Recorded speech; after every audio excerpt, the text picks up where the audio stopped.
recognized symbol of excellence in sports entertainment.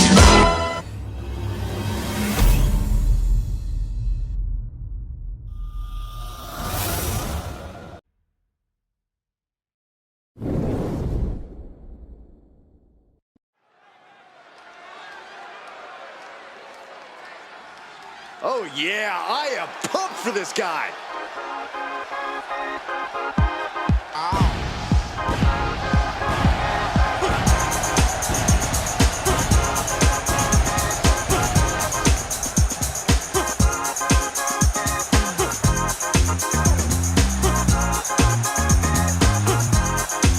The following contest is a triple threat Hell in a Cell match.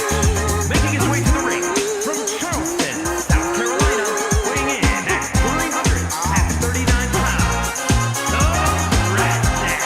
The WWE Universe more than ready to see this one start. This is going to be good.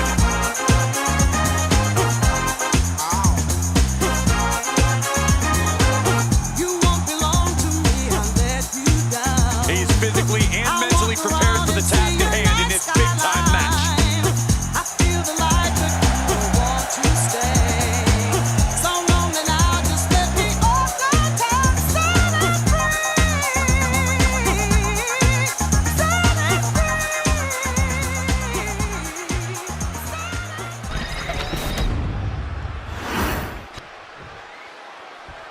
Things are about to get good.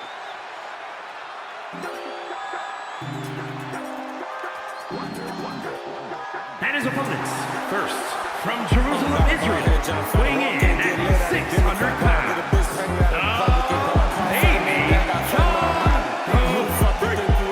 Look at how conceited this competitor is. I am glad that there are mute buttons on social media for people like this. Oh my God, jealous much, Corey? Also, have some guts and unfollow if they bother you so much. We still trafficking through PA. My dogs in Philly got switches for days. I feel like Neff, Fetterman. I feel like Neff, Eddie Whiteman. I feel like Neff, Slitherman. My dope hit like Rob Van Dam. All Auntie said was, God damn! Tell Fetterman he can suck my dick. I take that back, I don't want him to do that. I'ma turn Mexican and jump the border. I'ma buy an eighth, turn into a quarter. Fetterman, Neff, for traffic your daughter. It's a ransom, free food stamps. She my type, only fans and food stamps. Treat my trap like a boot camp. This random dope, we don't do stamps. Got a BBL, that shit stink. Doesn't matter where or when he's competing, this guy just wants to fight, and he's about to get one. Fetterman doing what they can't. I don't got a ball head, John Fetterman. Walk in, get lit out of Democrat bar. Get a bitch pregnant out of Republican bar. Call Fetterman, that got fentanyl on Molly. Who the fuck you think you is? Who the hell you thought you was? Nigga bought a church in Pennsylvania. Off his family drugs. Nigga, you like 6'8". White man can't jump to his day. And here he comes. And from the pits of hell, weighing in at 105 pounds, McConnell. Everyone is booing this superstar, and for a good reason. Finish your hearing check, Saxton. All I'm hearing is booyaka. They clearly want Rey Mysterio to pass the torch to their new favorite competitor. Oh, please give me a break.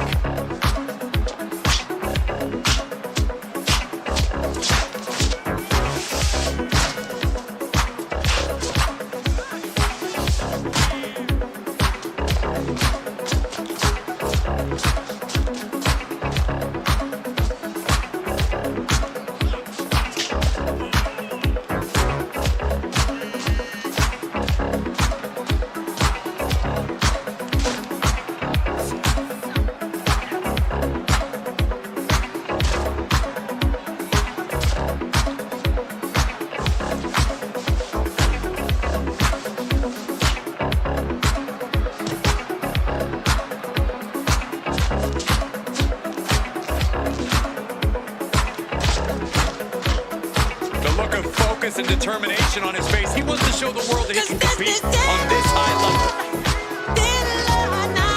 And no one's gonna save you from the beast about to strike. You know it's dead.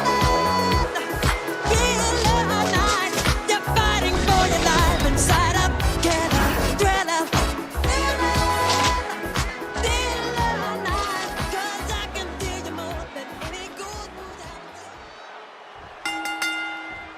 The door is shut and locked. No escape. Hell in a Cell begins right now. I don't think anyone in their right mind would judge these competitors for feeling a little terrified at this point. This is a hellacious structure, and this match can punish you like no other match can. That's fair, Corey, but I don't know. They kind of look ready for this. Maybe even eager, which is terrifying in its own way. Knee right to the midsection. Misses the target. Oh, look at the squeeze. It's on like a vice grip. Oh, that just looks nasty. Oh, my God. Oh, meet the backside of an elbow. Trying to control his opponent like a puppet on a string. The temple's getting rattled.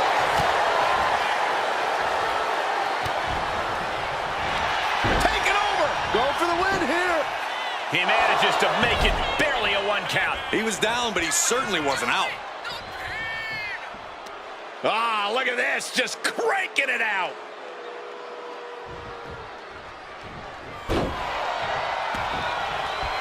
Disrespecting the competition. Well-placed kick. Clothesline. What impact. He's just looking absolutely bullied right now. This is the type of scenario where he needs to get inventive.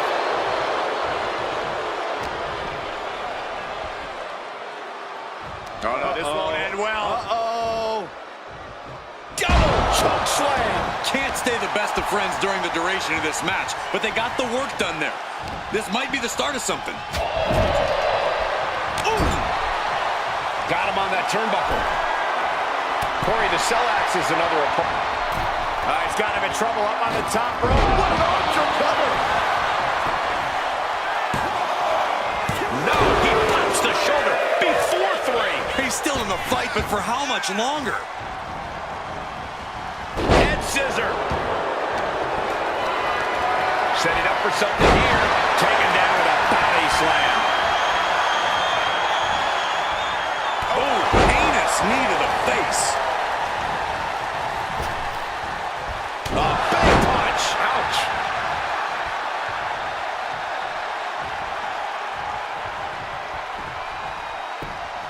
Boom.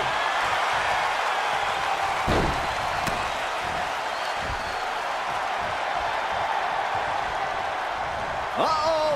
Got out of that situation and avoids any harm. Clubbing blow to the back. He got nailed by that last attack. Just tossed. She get airline mounts for that. Not the prettiest thing you'll ever see, but it sure looks effective from here.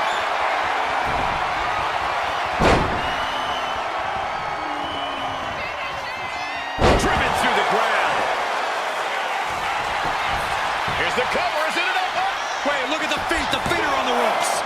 Kick out just in time. We'll see if this is the start of a rally.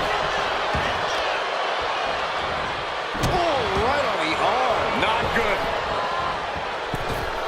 Beautiful tope atomico. Nicely done.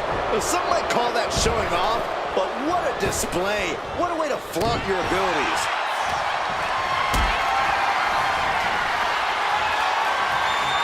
Uh-oh. Has to find a way out of this. Watch this display of power. Gorilla press. Oh, gosh. Cinches up the arm and vicious kicks to the jaw. Just going all out with every blow. That took athleticism. You have solidified your name. Oh, here it comes. That's it. It's over. He is done. 2. They got it.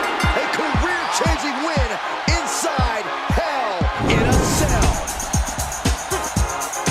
Here is your winner, the Redneck. This triple threat victory, some would call it quite the Herculean feat.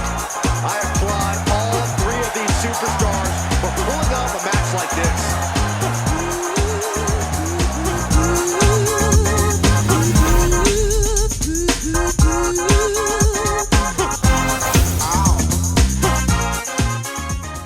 Welcome to the Independent Review, live on a Wake Up on Odyssey, Rumble, Substack, and the Indie News Network on Twitter Let's jump to our first clip from Dave DeCamp from antiwarnews.com. Hey, this is Dave DeCamp from antiwar.com, and welcome to Anti-War News. This episode is sponsored by Expat Money.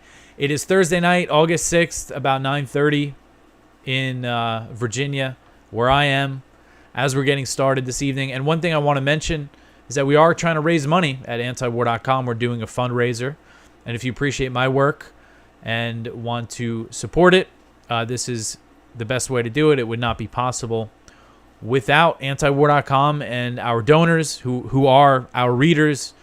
So please go to antiwar.com/donate to see the different ways you could help us out. And the first story at the top of antiwar.com, Trump threatens to jail arms shortage leakers.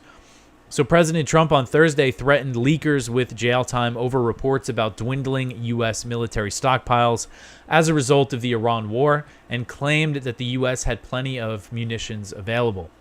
Trump wrote on Truth Social, quote, "The U.S. has massive amounts of munitions, especially of certain types.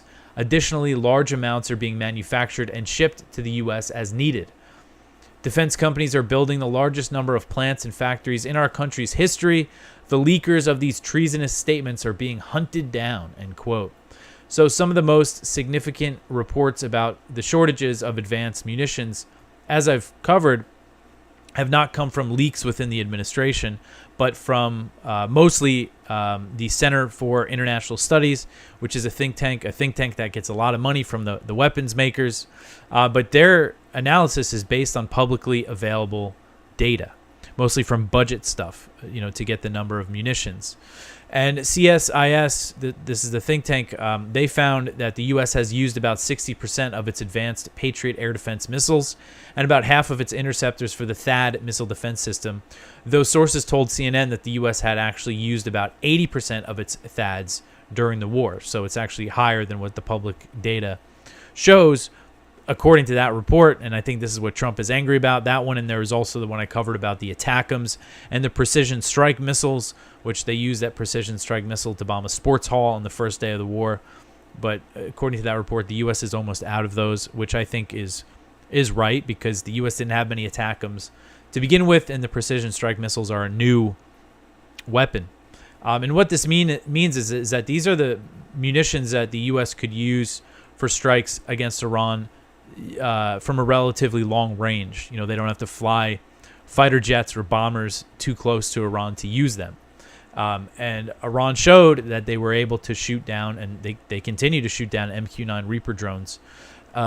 So, if the U.S. wanted to just do a conventional bombing campaign, it would have trouble with the air defenses. And when I say conventional, I mean just flying bombers over the country and dropping bombs. Let's see here. Where are we? So Trump also responded. There was a report from the Washington Post that said during the meeting at Camp David that Trump held with his cabinet on Friday, he apparently was angry at Pete Hegseth and lashed out at him over these munition shortages, saying basically, I thought this was all taken care of. And according to this report, Hegseth blamed his deputy, Stephen Feinberg, for both the shortages and for failing to ensure that Trump was properly informed about the issue. The White House is denying this report. I mean, it sounds like something Hegseth would do, pass the blame to somebody else. But this was Trump's response to this report. He said, quote, "The fake news, as usual, is spreading false and completely unfounded rumors. I am extremely happy with the job that Pete Hegseth is doing." He said the Post published the report despite our telling them their story is completely false, end quote. And he added that he thinks their reporting is treasonous. So he's not just threatening leakers with jail time. He's also appears to be threatening journalists, saying something is treasonous suggests it deserves jail time as well. But I do think, I've been, as you guys know, I've been skeptical, wondering why are we getting so many leaks from the administration about these weapon shortages? On one hand, it does seem clear that there are people within the Pentagon who don't want to, restart the full-scale war, who don't want to escalate because of these issues. The munition shortages means there would be more U.S. casualties. U.S. pilots would be taking much more of a risk trying to do bombing runs and things. So, and I do think it's believable that there is a lot of people who don't want this to escalate in that way. But at the same time, it seemed coordinated, specifically the leaks over this past weekend when Trump was he was all set to escalate, and then he backed down. And those reports said that he backed down because of essentially the munitions shortages. So, I think there's definitely truth to it, but just also good to keep in mind that this is what, the administration has been putting out, though obviously Trump isn't happy about some of it. Anyway, the next one here, Ansar Allah attacks Saudi-backed forces in central Yemen. So more escalations in Yemen. Yemen's Ansar Allah, also known as the Houthis, launched significant strikes on Thursday, targeting military camps in central Yemen belonging to the Emergency Forces, an anti-Houthi force recently created by Saudi Arabia that operates under the command of the Saudi military. A military source within the Saudi-backed Yemeni government, whose leadership is based in Riyadh, told China's Xinhua news agency that the Ansar Allah attacks targeted camps in the eastern Hadramaut and Marib provinces, and that at least 35 fighters were killed. And Marib was one of the areas where, before the ceasefire in 2022, there was very heavy ground fighting between the Houthis, Ansar Allah, and the Saudi-backed forces. And I know there were reports at the time of Al-Qaeda guys fighting against the Houthis there on the ground.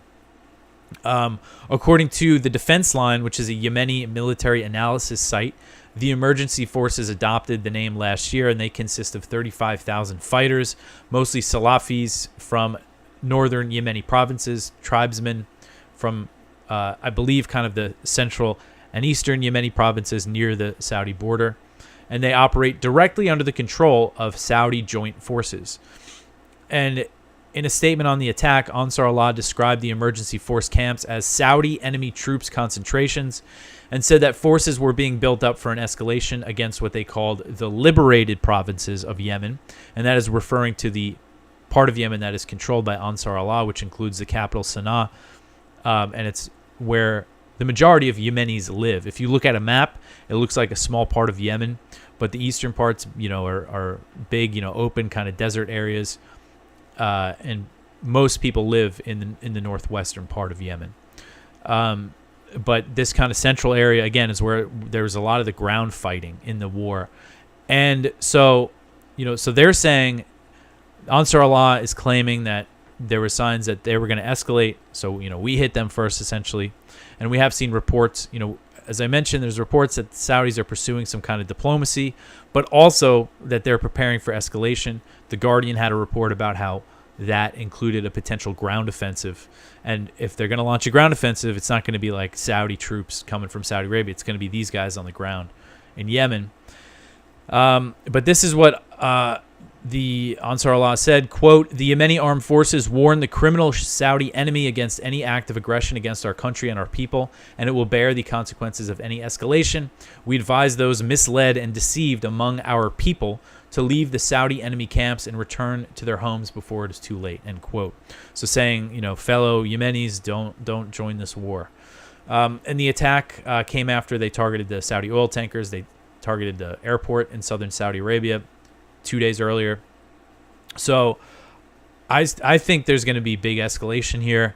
And then now I saw Reuters is reporting Saudi officials are saying that they're expecting some kind of big coordinated attack from Yemen and from the Shia militias in Iraq, who they claim targeted them earlier, which they used to justify the major U.S. and Saudi strikes in Iraq that killed a lot of PMF fighters. So it's kind of looking like there's going to be a big escalation regardless of what happens between the U.S. and Iran. Unfortunately, that seems to be the situation. But we'll see. I do think something could really blow up this weekend because, for the most part, we've seen the Ansar Allah. It's like one thing they're announcing, kind of one thing after another. And even though the Saudis started this escalation with those strikes in the Sana'a airport, their response hasn't really been much to the blockade, attacks on tankers, attacks in Saudi Arabia, and now this. So I would expect them to do something kind of significant back pretty soon. So the next one here Israel killed 1 child in Gaza per day since the so-called ceasefire. So Thursday marked 300 days since October 10th, 2025, the day the ceasefire was supposed to go into effect in Gaza, but the Israeli military has continued constant violations, and according to the UN's child relief agency, UNICEF has killed at least 300 children in that time, or 1 per day. This is what UNICEF Regional Director for the Mideast, Edouard Bejbeder, sorry for butchering your name, he said, quote, "A ceasefire that leaves an average of 1 child dead each and every day is failing children, with hundreds more children injured, many severely. Children in Gaza are still waiting for the end to the violence they were promised," end quote. According to the latest numbers from Gaza's health ministry, Israeli attacks since October 10th have killed a total of 1,255 Palestinians and wounded 4,125. It's nothing resembling a ceasefire. You could see this picture is from July 14th from a woman hugging the body of her 10-year-old boy who was killed recently.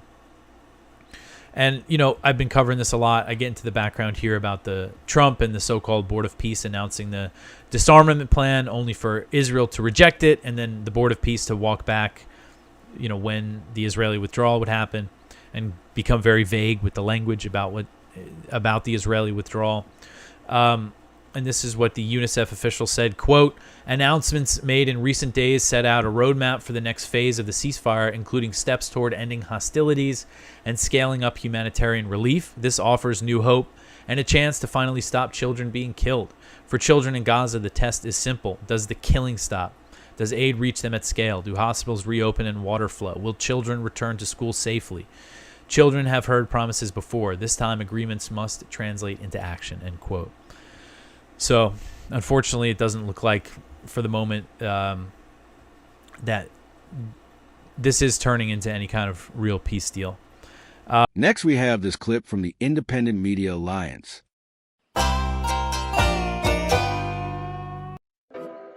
We're going to be discussing the idea of the false binary. What an illusion of choice does, it establishes the baseline assumptions that nobody questions. This is part of the 5th generation warfare that we've talked about. Voting for the lesser of two evils is definitely an emotional, psychological trap that people are in. You're cheerleading for an insane ideology because you think you're winning. The role we have as media, how do we help everybody understand this is theater and you need to get back into the real world? If you're opposed to the agenda, you should oppose it regardless of who's selling it to you.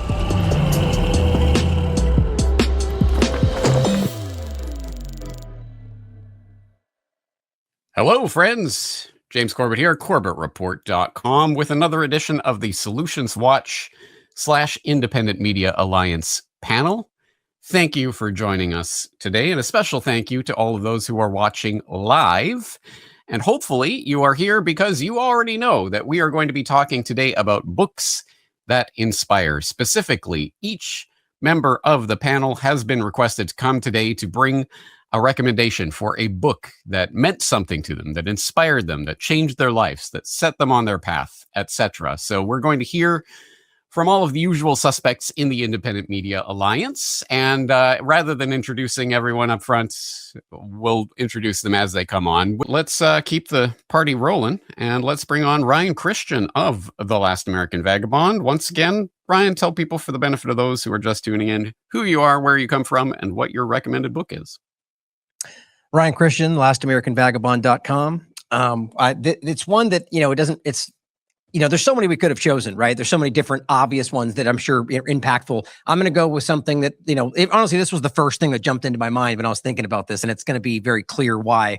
When I was first, long before The Last American Vagabond was ever created, and this is one of the reasons why that was something that was in my mind. I've traveled a lot. It was something I did very early, right out of high school. My buddy and I went and traveled to Hawaii and ever since then I've been traveling a lot. Went to Italy and different places. And ultimately it was just about trying to discover and break out. And one of the things that caused that really kind of opened my mind to that is a book called Vagabonding from Ralph Potts. Now it's really a kind of like a how-to guide. And more than that, it's more so about a trick guide, like going through those different categories on different parts. And, basically, long story short, it's about how to travel in a long-term way with no destination in the cheapest way possible about the travel itself, not just, in the way most in the West tend to travel, where you go and seek out all the comforts of home. It's about trying to immerse yourself in the actual culture in the world and find it in a way to where you can just continue to travel. Also finding ways to sort of like make money on the way. And the whole point is about sort of never ending travel with no destination. Not everybody, most can't do that. But when I read this, I was already of that kind of mindset. And it really just kind of opened my mind to, at that point, even I was sort of like, oh, well, you can't really travel unless you've got lots of money. That's pretty much what most people think because we see it a very specific way. And after I read this, it just, I got so excited about it and ultimately drove me to go take a lot of, like, for example, when I went to Spain, which is actually where I got this picture, did the El Camino de Santiago. It was this very idea that kind of spurred this on because it was I just randomly decided to go. There wasn't much planning. I got the ticket on super cheap. I found something, like, not to go into in depth on it, but went through all the tricks in this and ended up getting like a special ticket price and bottom line ended up just kind of going. And I didn't have much planned. And that was the whole exciting part of it. And most people kind of find that, even myself, I was very nervous. But the point was about trying to broaden your horizons. And so going through this, people that want to, buy it and take a look at it, it'll really kind of excite you about the different ways you can travel. And especially, I will actually say today, what's as interesting and sort of depressing at the same time is I think we all know we're in a very different place in the world today. And even myself, I've changed the frequency and the style of which I travel. And so it's sad to think that when I was doing this, when I first was inspired by this and then all the travel since, like, for example, in Europe, when I was doing this, you didn't need a passport to go between countries. You could literally just hop on a train, walk across the border. There was some level of awareness, but there was no, I was actually, funny enough, on a quick side story, when I first traveled for the very first time, I was all excited about getting different stamps on my passport. I ended up going into, I think it was Italy or it was Greece for the first time. And then ultimately going to Italy after that and being all disappointed that I didn't get a second stamp. Kind of a meaningless thing, but realizing, oh, that's so weird. You don't need it to go through. And so the point is today, you have all the security checks and surveillance and all that stuff. So it's kind of sad at the same time. But that's the general gist of it. It really did just kind of open me to a different type of travel. And then the bigger part of that is because I went through this, it just opened my worldview. And really to expand the way that I see things. And I can't even begin to explain how impactful it was. That first trip of meeting different people all across the world, different people traveling across me and realizing how wildly sheltered we are. And I think that's the same for anybody that grows up in one place and doesn't listen or hear or get introduced to other opinions. And it was like, oh, so that thing that we all absolutely know, everyone else has a different opinion about or has a different understanding of entirely. And so it just kind of opened my mind to it. But I recommend it. I really hope people will find ways to travel even with all of this because it's profound. Who knew that The Last American Vagabond actually comes from something? You actually had an inspiration. I never knew the story behind that. So there you go. I've always told the story of just like the inspiring, like the idea and what it means, but like the word itself, to a degree, there's other influences, but definitely from that book to one degree. Yeah. And when did you first read that book again? God, to date it would be difficult. I'm going to say probably 2021, maybe like a little bit like the post high school before really getting into things time frame. My buddy actually is the one who introduced it to me. And actually, funny enough, was one of the people that was traveling with me in the beginning and kind of started his own thing, but ended up petering out. And so, it's funny. We both talk about that today as this has become something neither of us expected, Awesome. Well, this is the first recommendation that I haven't read yet, so I will put it on my to-read list. Thank you very much for that, Ryan. All right. Okay, let's keep the party going.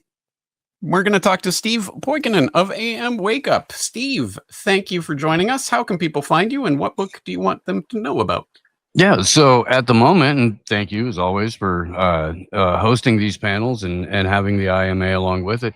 I'm Steve. You can find my work on Rumble and Substack and just about everywhere but YouTube, as I'm currently still unable to upload anything there without it immediately receiving a strike. But that's all under AM Wake Up. Which you can also watch Monday through Friday from 7 to 10 Pacific Standard Time in the morning. And I'm sure, like Ryan and a handful of other people with James was like, hey, it's book report day at the IMA. We all got out like 15 and we're like, okay, which 8 to 10 am I going to choose from? And there's various points in my life where various books mean more then than now, and so on and so forth. What I settled on was a very lengthy essay, and I wish I had a copy of it, but I don't. I had my truck got set on fire a couple of years ago, and one of the things that went up with it was the majority of my book collection. So I don't have anything for show and tell today, but you can find it very easily. It's called The Power of the Powerless by Václav Havel. And Václav Havel went on to become the first president of a non-Soviet socialist Czechoslovakia.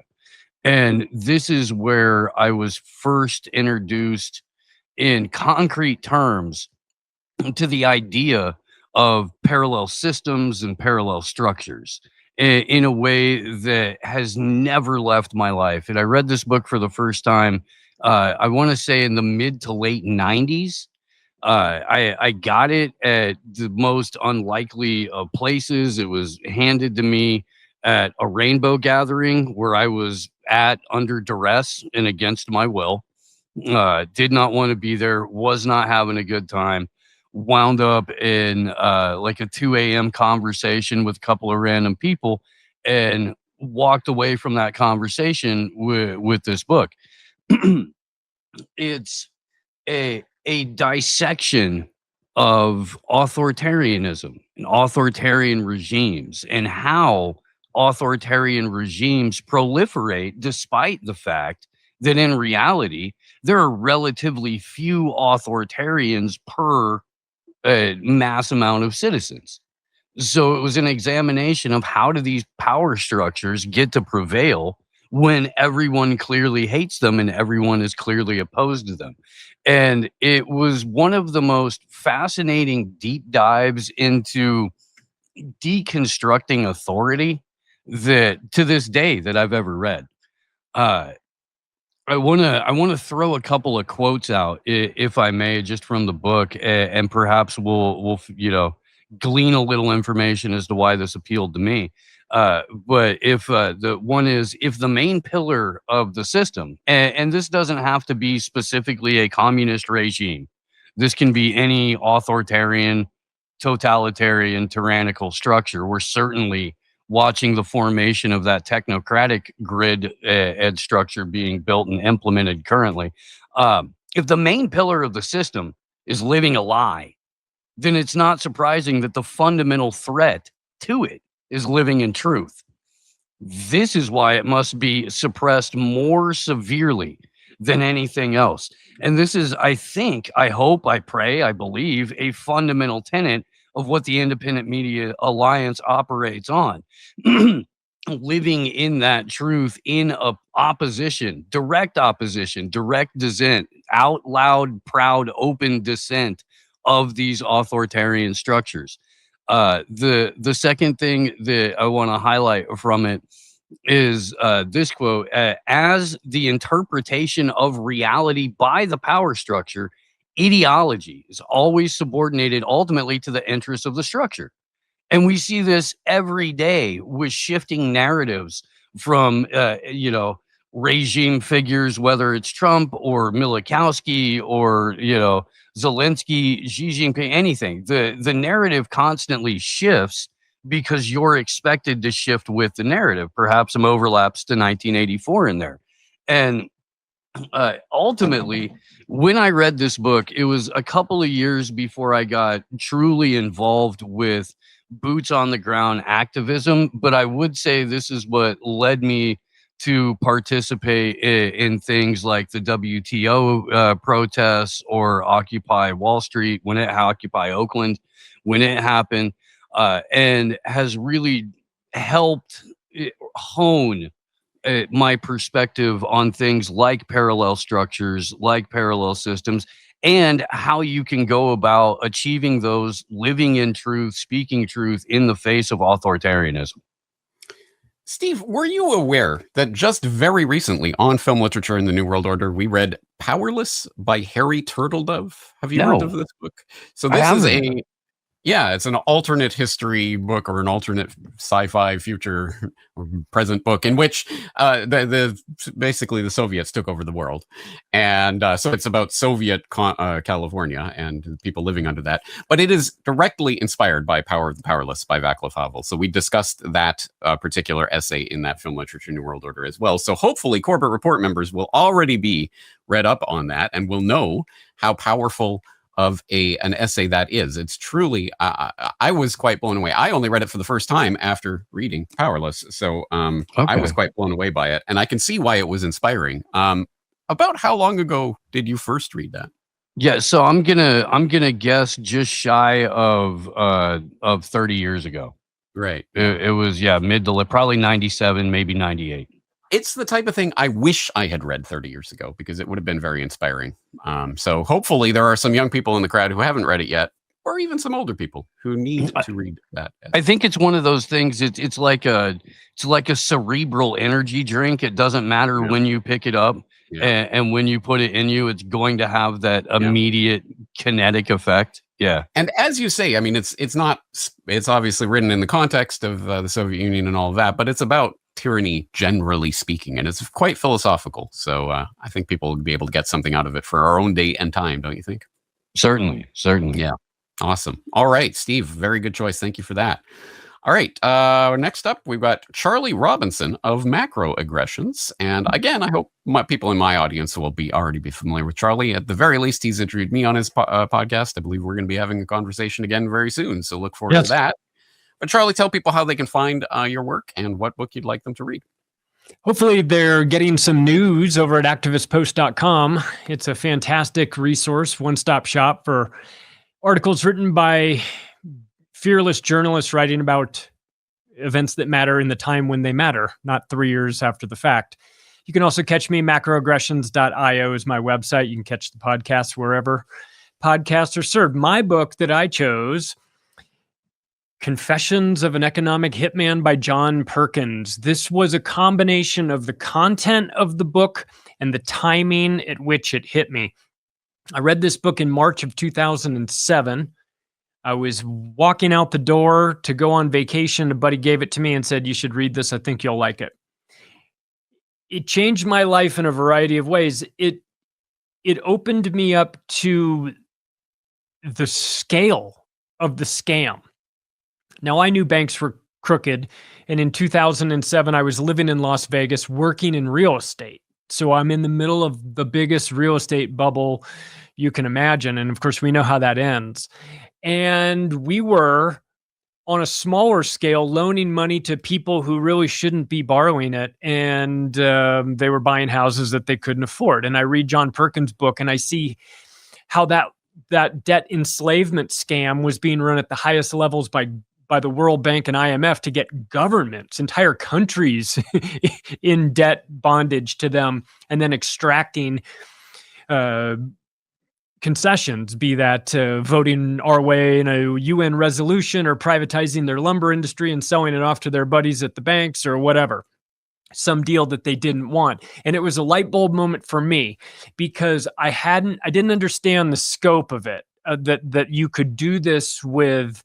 Yeah, I understood you could get people into debt and then make them do your bidding, but entire countries? That's diabolical. And World Bank and IMF, I don't even really know much about them. Who are these people? And let me go down that rabbit hole. And so that woke me up to the scam of banking, international banking, and how it is used as a tool to club countries that get on the wrong side of the American empire into submission. And from that book, I'll tell you, I wouldn't be doing what I'm doing today if it wasn't for that book.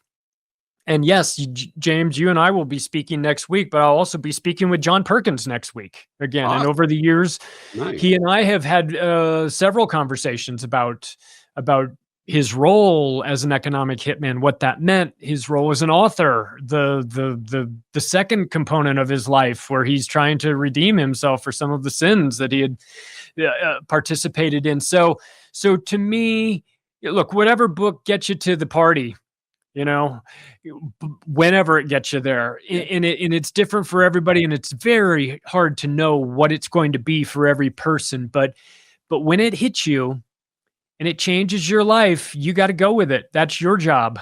And when it puts you on a new path, you need to recognize that your life has been moved for a reason, and you need to open yourself up and maybe allow the universe to take you down a path that you might not have traveled on before. That's exactly it. And that's exactly why we're here recommending books like this for people out there. But actually, it strikes me that is one of the books that I read in the very, very, very early days of Corbett Report, just as I was starting this work. So I still had one foot sort of in normie world and one foot in this new conspiracy world. And so I'm reading this book and, oh yeah, okay. I get the sense of it. But what's interesting about it in retrospect is that it was a fairly popular book and has gotten quite a bit of relatively mainstream attention. I'd say there's a lot of people still in normie world who've probably read or at least heard of this book. So I think that's an interesting part of this. It seems to be one of those books that does sort of draw people into, there might be things going on behind the scenes that you haven't heard about. Yeah. Yeah, he found a way to make money interesting. Banking, he found a way to make banking 007, in a way that normally is a snooze fest. Yeah, exactly right. No, but it is a genuinely interesting book to read, let alone an informative book. So yeah, good choice. All right, thank you very much for that, Charlie. Let's move right along to Kit Knightley, who is always joining the Independent Media Alliance at some ungodly hour in the morning in the UK. So I made you wait till last just to make sure that you are as awake as possible. All right. So Kit Knightley, first tell people how they can find your work at Off Guardian, and then tell us about your book.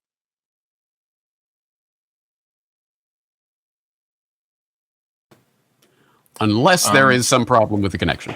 No, that's fine. I just couldn't find the unmute button. And it's not that ungodly. It's only 12:30. Well, my work can be found at Off Guardian, where I am the editor, and on Substack, where I put the rather less political and more entertaining things that I consider myself to write. The book was a difficult decision. It was actually a peculiarly long decision. I was looking at all my bookshelves for a very long time, and I decided early on most people would be choosing non-fiction, so I would choose fiction as a point of principle. And then the obvious choice became 1984. But what are the chances that anybody who is viewing this or anybody who reads any of us regularly hasn't already read 1984? Read 1984 is the drink more water of book advice. There are more people giving the advice than are left who haven't heard it already. It's not very fun either. Then the artist in me said, choose something that's like a monument to the written word, like Tom Jones or Pride and Prejudice or something like that. And but in the end, it was actually an emotional impulse rather than an intellectual decision that made me land on Small Gods by Terry Pratchett, which is it's a brilliant book. It's a brilliant book that I read at a young age. For those unfamiliar, Terry Pratchett is a British novelist. He wrote a long series of books set in a Discworld, which is like a satirical other Earth, a flat planet that flies through space on the back of a giant turtle. And he uses different books in the series to tackle different subjects. And at their best, they are both thought-provoking and hilarious. And Small Gods is the best. That's subjective, but it's the best. Just believe me. It tackles the very idea of belief and the power of belief, the nature of religion versus belief. The central conceit being that gods do exist, but they are given power by the number of people that believe in them. The smaller number of people believe in them, the smaller the god. The more people believe, the bigger the god.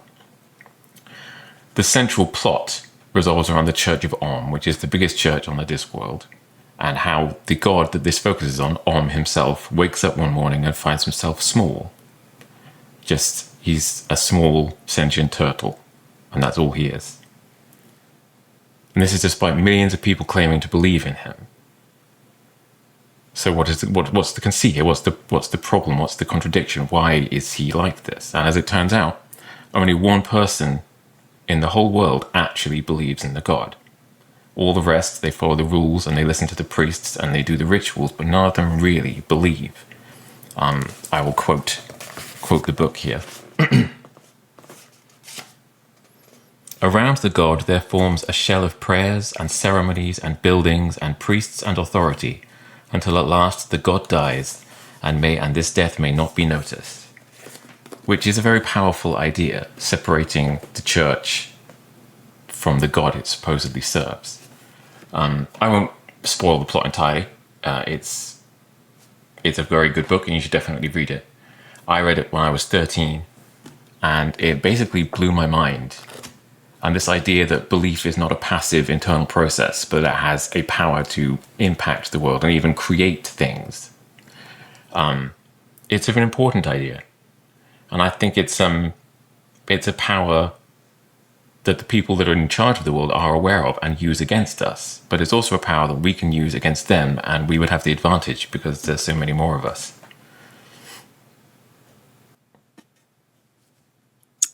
You know, you have also recommended a book that I haven't read, but one that I have heard over and over throughout my life. People have recommended it and said Pratchett is a great writer. I have never read Pratchett. So do I have to? Okay, so I'm going to start dipping my toe into Discworld. How many books are in this series? Well, there's, I believe it was 24. But you don't have to read them all. Okay. They subdivide into series, and they're actually at their best when they're one-offs. I would say this is the best. I would say the second best is a book called The Truth, which I have read, 50 times. It's about the press and the birth of the press and what the press is and how it works, or how it should work. It's a very good one as well. So okay. All right. So Small Gods could be read on its own. I don't have to read every Absolutely, other. yes. Okay. All right. Good. Definitely will check it out. As I say, people have been recommending to me my whole life. And you know what, Kit? You have the exact same experience as me, because I was thinking, what one book am I going to boil this down to? And I racked my brains. I put way too much thought into this. Okay, is it fiction or nonfiction? Well, nonfiction's too obvious. Plus, I have talked about hundreds of books over the years at Corbett Report. So let's do a fiction book. Okay, Absalom's my favorite novel, but most people won't like that. So how about As I Lay Dying? That's an easier Faulkner novel. No, maybe that's not going to be interesting to people. And how did that inspire me? I don't know. Okay, Ulysses by James Joyce. Obviously, it was formative. That's part of the reason I went to Ireland to study. But no, again, it's kind of hoity-toity. How about Hitchhiker's Guide to the Galaxy? That's fun, and people will like reading that. But I don't know. Is it that serious? Okay, Animal Farm. That's it. Anyway, I went through quite a process coming up with my. Now we take a look at this clip from the Indie News Network. War on Dissent. House Committee subpoenas Breakthrough News. Indie Media Award honoree Breakthrough News. Remember, if they're coming after you, you must be doing something right? Okay. The Republican-controlled House Committee subpoenas Breakthrough News in an effort to force the outlet to turn over their financial records. Why? What's happening here? Okay. House Ways and Means Committee subpoenaed Breakthrough News in an effort to force the outlet to turn over their financial records and records of internal comms. Breakthrough News, a non-profit media and educational organization aligned with grassroots and social movements throughout the world, said, quote, 4 years Republican lawmakers have painted a target on our backs, falsely claiming that our political views and reporting are part of some foreign plot. Make no mistake, this is a flagrant abuse of power and a direct attack on our work as journalists and on the First Amendment generally. Subpoenas were also issued against the People's Forum and Tricontinental, the Institute for Social Research. Those are run by Vijay Prashad. During the media organization's weekly live show, Chief Correspondent Rania Khalek emphasized that Breakthrough News is a nonprofit newsroom that complies with every tax rule, every audit, and every public reporting requirement, unquote. The organization has not taken a dime from any foreign government, unquote. From my vantage point, what we did wrong in the eyes of these people who have subpoenaed us, we've covered the Palestine Solidarity Movement with staunch opposition to the genocide in Gaza. We've shown people what ICE is actually doing in the streets of America, which is something that these people are very upset about. We've reported on Washington's crimes around the world, from Cuba to the Congo to Iran to here in Lebanon, and she's based in Beirut, where I'm speaking to you from. Khaled continued, quote, "That's the kind of journalism that these people would like to shut down." And that's the strategy here. I mean, they know that our budget at Breakthrough News is literally microscopic compared to the billionaire-funded networks that literally run the airwaves. They don't even need to win here or prove we did anything wrong. He thinks that this is really just about trying to bury them in legal proceedings until they basically run out of money or stop reporting out of intimidation. And that's a good idea, maybe. So Zoe Alexandra, news director for Breakthrough News, promised that the outlet would not stop doing the journalism that we've been doing that has defined us, that's grown us, this audience that we have today, because we know that's the journalism that's needed. Both Alexandra and Khaled urged viewers to sign the petition calling on the House Ways and Means Committee to stop muzzling the press and drop its disgraceful investigation into Breakthrough News and other outlets. Code Pink is part of this. This is all a China witch hunt, by the way. This is all to connect everybody to Jody, what's her name, Evans, and her husband, Neville Singham, who's like a billionaire that lives in China. I believe he's an American citizen, but they feel like he is the funder of an entire leftist sect, from the PSL to the Answer Coalition to Tricontinental to Breakthrough News to Popular Resistance to several other organizations within this outlet and within this network, which also is funded by another activist that is now being extradited to the United States, or in the process of, and was arrested in Spain, Fergie Chambers. The subpoenas are part of an ever-expanding crackdown on dissent under President Donald Trump. Stephen Miller, a top political advisor in the White House, recently maintained that the left appeals to civil liberties in an effort to shield its own violence and protect itself from criminal punishment. Violence, again, similar to the way that they called it's holding a camera is now violence. Holding up a microphone and writing down what these people are doing is now violence. And then here's Stephen Miller. When the leftist who does not believe in freedom, yes, I do, who does not believe in civil rights, yes, they do, who does not believe in any ordered notion of justice, not your ordered notion of justice, you fucking Nazi, protest that we're violating his rights, which you are, understand that he's lying to try to persuade people who are not closely following the political scene that some injustice has been perpetrated against him. Yeah, because he'd be screaming that for absolutely no reason, right? That is projection on an insane scale. Ask Greg Bovino about lying to try to persuade people. Ask Zaka, who's admitted that they do exactly that. The above was stated to justify turning the machinery of government that was built to fight terrorism against a constellation of supposed left-wing groups in the United States, including quote-unquote Antifa, which is not an actual organization. Since early 2025, Trump and Republicans have backed legislation that would make it easy to revoke tax-exempt status for groups or organizations that do not abide by his directives or agree with his views. Yeah, because that's what freedom is, right?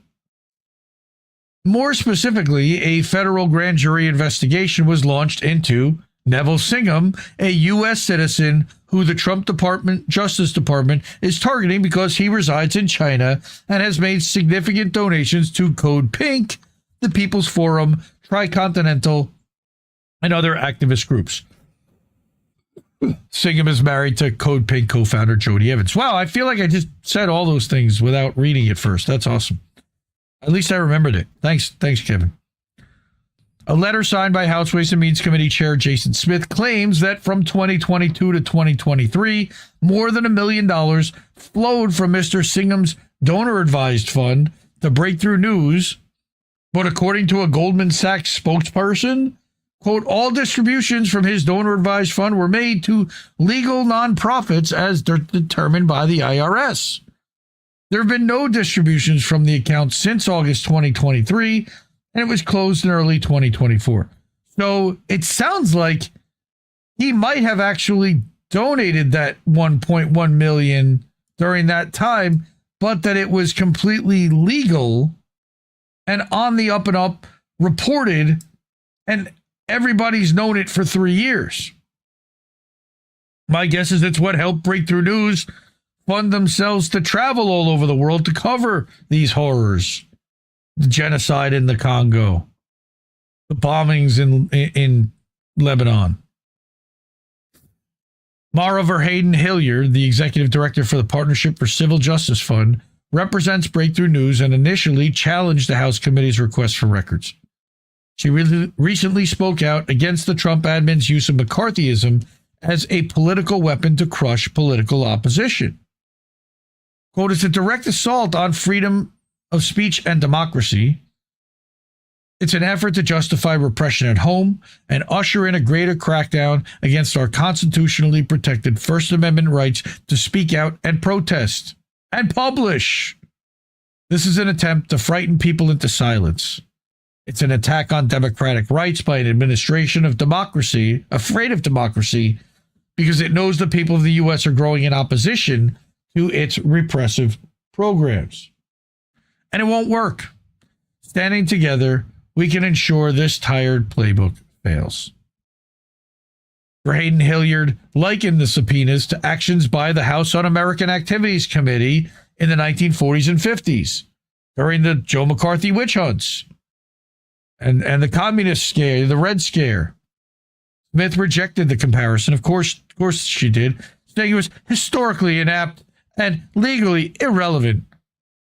Un-American Activity Committee's investigations were directed at rooting out political beliefs and compelling witnesses to expose their associations.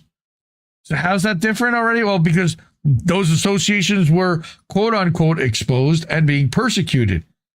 Yet the investigation seems purely political, given that there are no specific allegations of criminal wrongdoing by Singham or the organizations that reportedly received donations from him. The House committee initially sought records from Breakthrough News back in February. Its characterization of the media outlet makes it clear that the committee is engaged in a partisan witch hunt. Now, what's really interesting about all this also is I don't really hear Medea Benjamin mentioned, though I know that she's one of the targets here too, because she's consistently a thorn in the side of the members of Congress. They kind of treat her like a little mascot and use her as the extremist person that they allow to come into the building, make a little splash, and then move on her merry way, but never really ruffle too many feathers.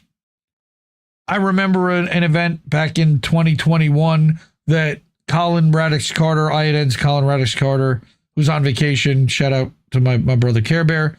Colin went to an event where he challenged Cori Bush and the squad, who were all sitting on stage, talking very comfortably about something. And he noted that Medea Benjamin was standing in the back and didn't want to challenge any of them. And when somebody asked her about like why she wasn't protesting them too, well, they're on our side, and we have to choose who our allies are, type of stuff. And I disagree with that wholeheartedly. But here's what Congress, and here's what the indictment said, the subpoena said. Quote, since its inception in 2020, Breakthrough News has produced and distributed content that aligns with pro-CCP rhetoric across both the United States and globe. Following the Hamas terrorist attack against Israel on October 7, 2023, because Israel never did anything that led up to that, and Israel didn't didn't pull their soldiers off the wall. And we'll debunk October 7th next week. Breakthrough News dramatically shifted their coverage in a way that suggests its intent on sowing division within the United States. You mean reporting the truth about United States war crimes and their aid to Israel in its retaliation massacre on an innocent, unarmed people.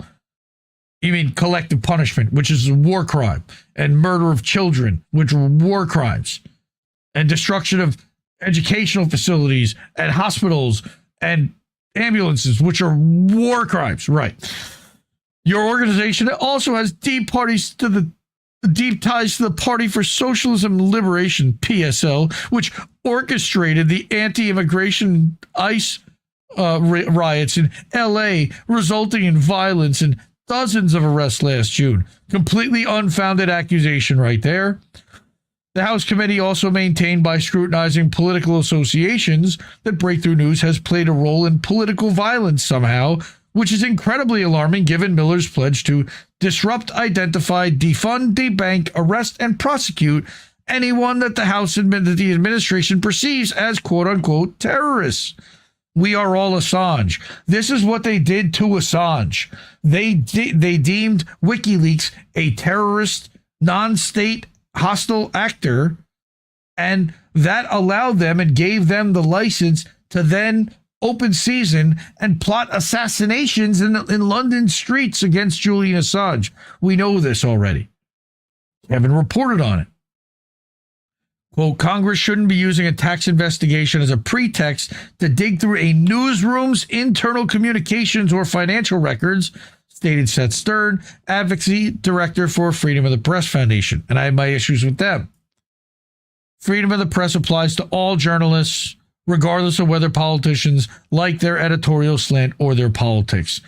That also includes Palestinian journalists, though I don't think the Freedom of the Press Foundation really wants to acknowledge them much.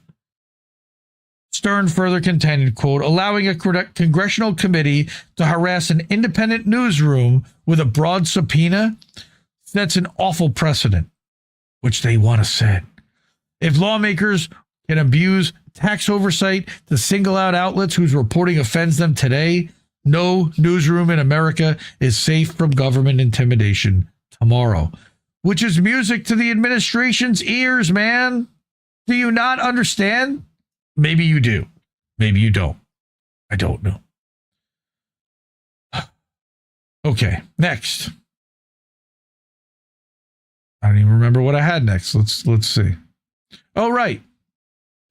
This fucking lunatic. Okay. Remember when they say that, like, you know, Zionists and the World Jewish Congress, and they don't try to control or fund anything, or what do you mean? Because it's anti-Semitic to oppose us, and if you call out what we're doing, you're also anti-Semitic.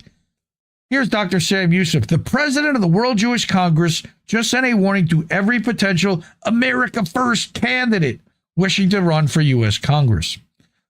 If you do not support Israel, if you do platform or say anything we deem anti-Semitic, we will target them and start a fund for their opponent.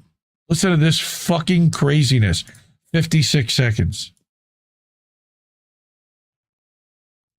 Any candidate running for a seat in this building, whether for Congress or Senate, whose platform includes anti-Semitism, we will target them as they target us.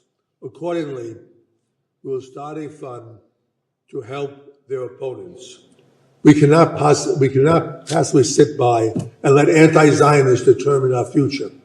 None of this will be easy. It will take time and effort from all of us. And Jews cannot fight this fight alone. Frankly, we shouldn't have to, because this is not a Jewish issue. It's a democratic issue. It's a moral issue. It's a human issue. Let us build a coalition so strong, so united, so determined that no extremist movement can fracture it. And above all, let us be bridge builders, unshakable. And any candidate running for a seat. Bridge builders while they blow up babies in Gaza. Moral while they inflict starvation and deny medical aid to babies and formula and water. Huh? You can go fuck yourself in every way possible. Piece of shit. Okay, finally, for this segment, we've got Gen X Girl, who I'm a friend of the show, friend of the network. She put together this It's Do or Die Time America. Now, again, electoralism. Call your senators. I mean, allegedly this is working, and she says so here, and I'll point this out. Keep calling it's working. Bernie Moreno tells me he's not in favor. There's nobody here who's a more ardent supporter of Israel's right to exist, but I don't think we should integrate our military with anybody, not even the Bahamas. So at least calling them and trying to educate them as to what this bill is, because we know these idiots don't read it. All right. Here's from AIPAC. All right. AIPAC is celebrating the win in the House. Count the dollars. Count the access to U.S. advanced tech. Count the gloating about you paying Israel to take care of their country. So here are the different sections of this House resolution that passed, and it's now called Senate Bill 4784, which is the National Defense Authorization Act. It's the military bill of $1.15 trillion that's now fucking passed the House. Now, last time it failed the Senate. They were close, but they need 60 votes on this. Will there be any Democratic senators that cross? I don't know, but this is also going to fund Golden Dome and U.S.-Israel Defense Cooperation Initiative and a report on strategic partnership. It's going to establish a liaison within the military that works closely with the Israeli military, cooperation to counter unmanned systems. This is really bad shit. You know, Oz has been hair on fire. I love Oz. Again, fuck electoralism. If you believe in it, if you think that this actually will accomplish something, this is apparently the time to do so. They're going to vote on however they're going to vote, whether you make those phone calls or not, in my opinion. All right. But I did want to call, attention to this because since there are two versions, you can tell the senators to remove all the Israel sections. No integration, no cooperation, no intelligence integration. Now, let's take a look at this clip from Richard Grove and T. Snyder. Most of what people think is really just an offshoot of how they feel. I cannot stress that enough. So many people do not have the ability to think because of what they feel, and that's tied to their friends and family and what they think and feel. We like to think that when you're given new information, it's a decision that we're making by ourselves, but it's not.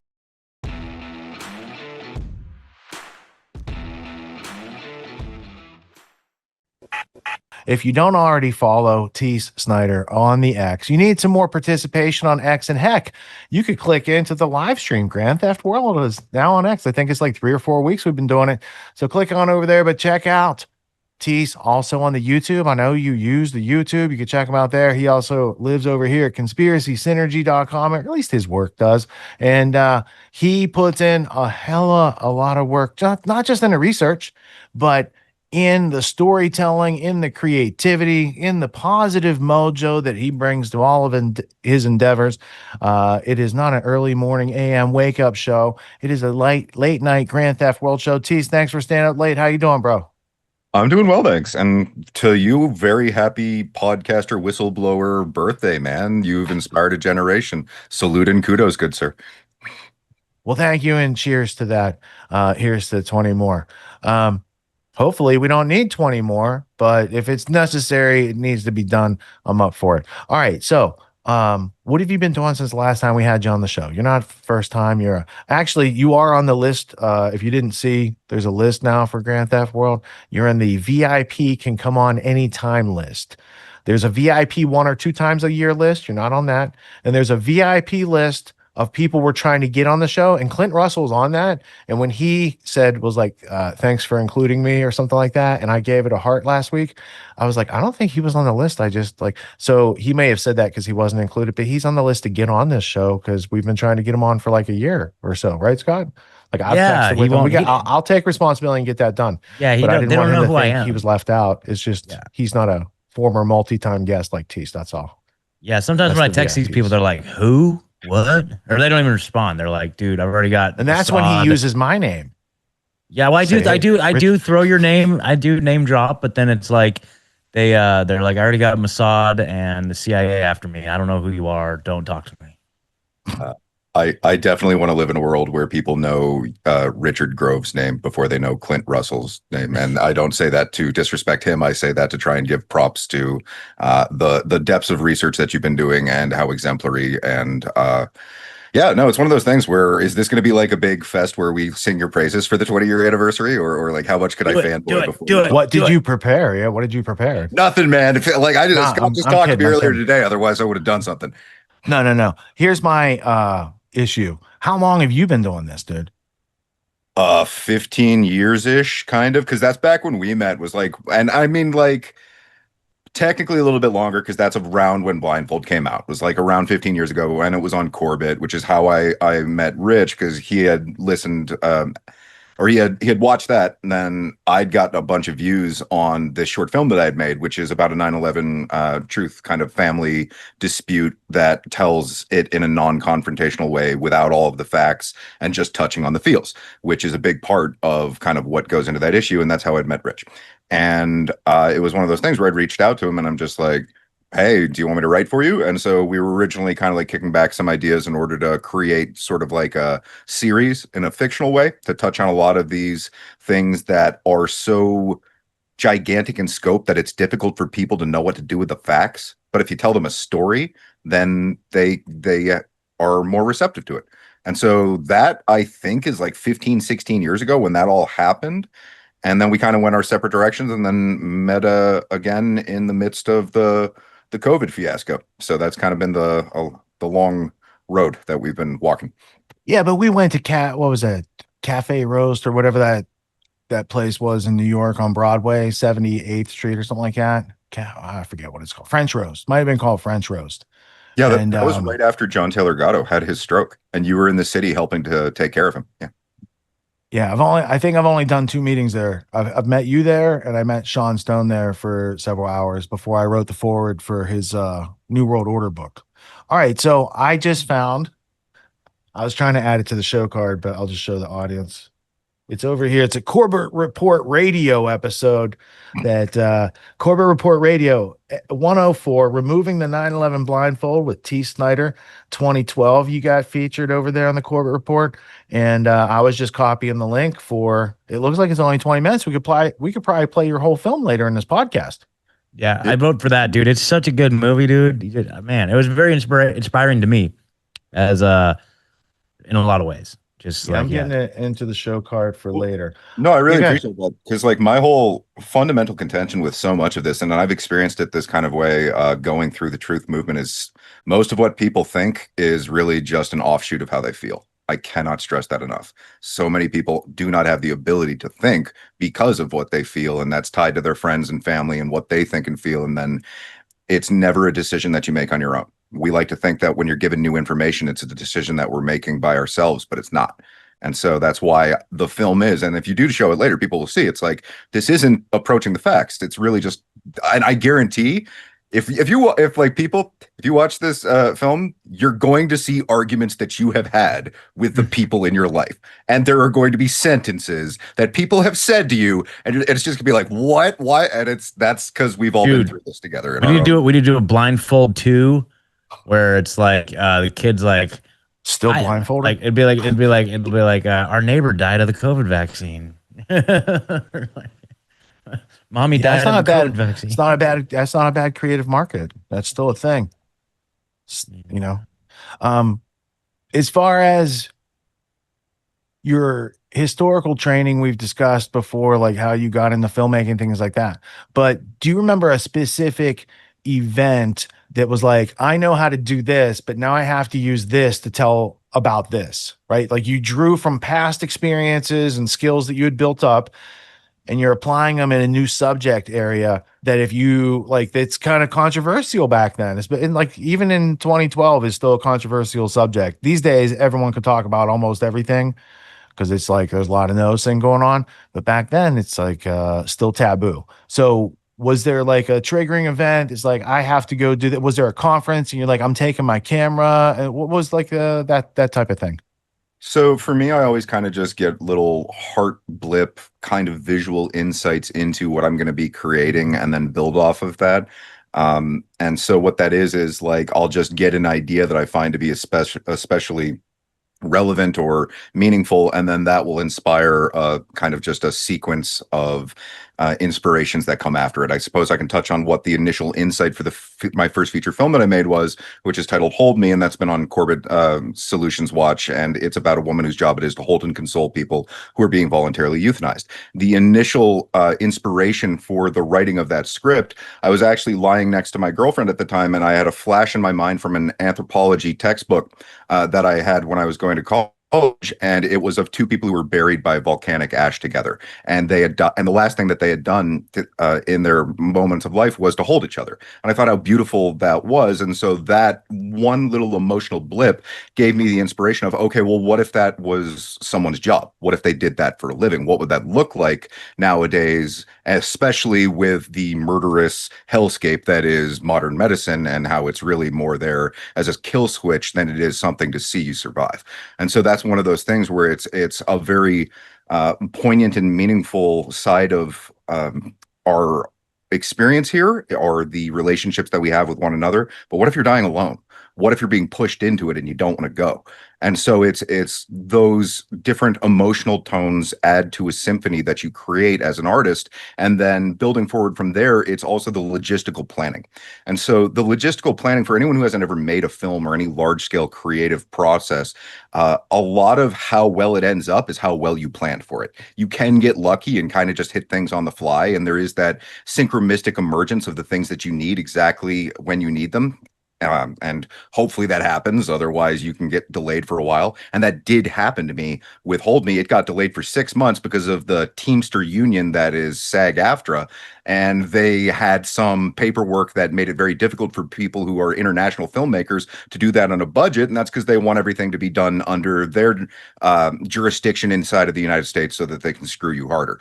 And it's one of those things where, as an individual who's trying to create something, you have to grow and measure up to whatever is required of you at that moment to then hopefully create the repertoire of dexterous skill sets that converge together in a complementary confluence.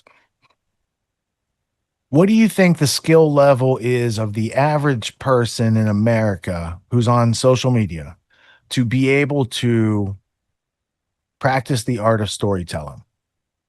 So it's really great landscape for that to emerge. I mean, memes, anyone can do that. You can literally just go out there and make a meme. If you're funny, you can do something. Anyone can pick up toys and play with them and do a little iPhone video to comedically illustrate something that's happening. So it's a wonderful landscape in order to improve. But at the exact same time, I can think of my own creative ventures. My first few books sucked horribly, and I actually did a graphic novel with my friends that like I've deleted from the internet that it's because it's so bad. So part of both the benefit and the kind of like ominous like, I mean, think of like the reaction to Rebecca Black's Friday and how she kind of just got like tormented for years because she wanted to sing a song as a celebration, and then the internet jumped on her and like kind of crapped on everything. So now you can go out there and you can create. Get ready to get punched in the stomach if you do. So it's one of those things where you kind of have to like build up your resilience in the process of creating in the face of a very harsh audience. But don't let that discourage you, because it's one of those things where you learn from trial by fire and trial and error, and that's part of the growth process. So if you don't feel comfortable enough putting everything online, that might actually be a good thing. But try sharing it with people who are close to you and build off of that. The potential is there. I don't want to see people come too reliant on outsourcing their creative faculties to AI, even though at a certain point in time, it might be something that helps encourage their creative ability. I'd rather if they were able to build that within themselves so that they can then lend those creative skill sets to whatever project they happen to be working on at any given time. But it's an incredibly I mean, just think about it, man. Like now we can get things out instantly. It used to be that we'd have to build them for like weeks or months at a time and then distribute them in a tangible way. And only then, if it found its way into the right hands, would it ever be seen. And so this is a very different environment. And I'm really hoping that the next generation picks it up and runs with it in a way that is able to break the Overton window that would otherwise become our jail cell. Next, we have this clip from Johnny Vedmore and his interview with Tim Hinchliffe. The fatherland. And fatherland, because of course, for people who don't know you, who don't know of your work, where are you normally based? I am normally based in the country of Colombia in South America, just outside of Medellin, Pablo Escobar's old stopping grounds, up in the Andes Mountains. Normally, been there 12 years. Yeah. Beautiful, I bet it's beautiful there. Tis evergreen all the time, and great weather. Like I don't know what you do in Celsius, but in Fahrenheit it's around 65 68 degrees all year round basically, so it's like spring. When I went up to, I suppose you're roughly the same level as the north of Chile. Would that be about right? It's possible. I don't know. So level wise, really close to the equator, but then I'm also up in the mountains at 7,000 feet. So that's I'm gonna take a little look. The days are. I can tell you that it's really strange being in up in the Adirondacks of New York in the United States right now, because it gets dark at 8:30, 9 p.m. Whereas in Colombia it's just 6:30 to 6:30 every single day, just 12 hours light, 12 hours. Well, it's just Peru in between Colombia and Chile. I thought Colombia was a little bit further down, but when I went to the north of Chile, right to Arica, which is on the Peruvian-Bolivian border, it was 27 degrees all year round. It was told to me, like with a fresh breeze on the seaside. I mean, just completely beautiful. It's a wonderful area of the world. And you're back in the United States now. Yeah, it's speaking of like the 72 degrees, the 27 degrees, it's like Medellin, the city of Medellin is called La Ciudad de la Eterna Primavera, which is the city of eternal spring. So that's what that's like. So here where I'm at, it is muggy. Muggy. Muggy. But where you are now.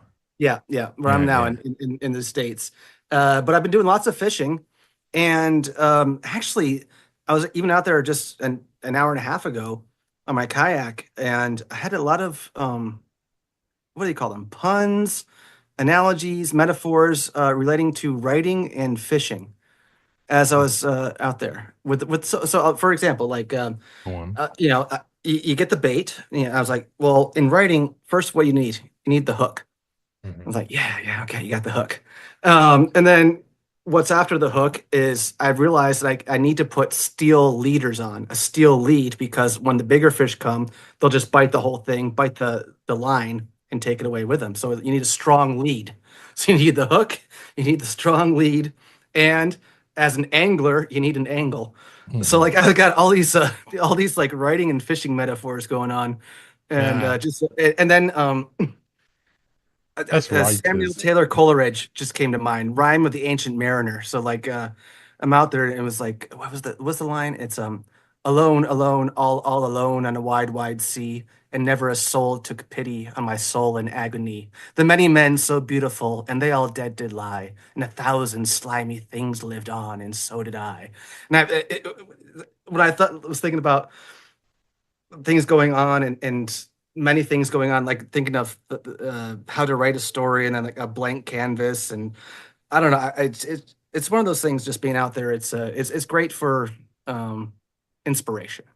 Yeah, I think fishing is something where the mind is allowed to go. There is a lack of distractions. There is visually. I do think visually, as soon as we turn our vision off and we close our eyes and we start to experience everything so differently all of a sudden, I think that's probably got an element to it. I wonder if do you think there's a Terramar exists somewhere on Earth?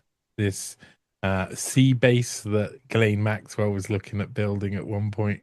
I was wondering, like Terramar, isn't that the Ghislaine Maxwell thing? Yeah. Yeah. Yes. The Austin Powers style base at sea. You're right. Right. Dr. Evil, just we're away from, whatever national borders and things that you can just do whatever you want in the middle of, there's no laws. Yeah. Where you can But go if- and you can think all day long. Okay. Think with the best thinkers as well, with some of the ones that have been Yeah, you can get squirreled Noam away. Chomsky to think over there, the George Church. You can get all those Elon Musks. You can get all the get and Jeffrey Bill Gates. Epstein. Yeah, all those great Oh. thinkers. Can you imagine how amazing one of those places would be? It'd be a fantastic place to visit. And maybe, okay, I won't say what I was going to say next, but I do think every now and again that somewhere out at sea there's probably a load of billionaires who are having the greatest time, enjoying themselves, and they don't even think about us, to be honest. And I think that's the world of the future, isn't it? A world where they can create algorithms that manage us and manage our behavior and manage what we do and manage our creative impulses and our individuality. And you've been doing a load of research on this over a long amount of time. So, I mean, where do you think we are in the whole grand scheme of evolution here? Do you think we're right on the precipice of a load of new technologies coming in? We're on implementation phase. Like, the research has been done, the technology has been built.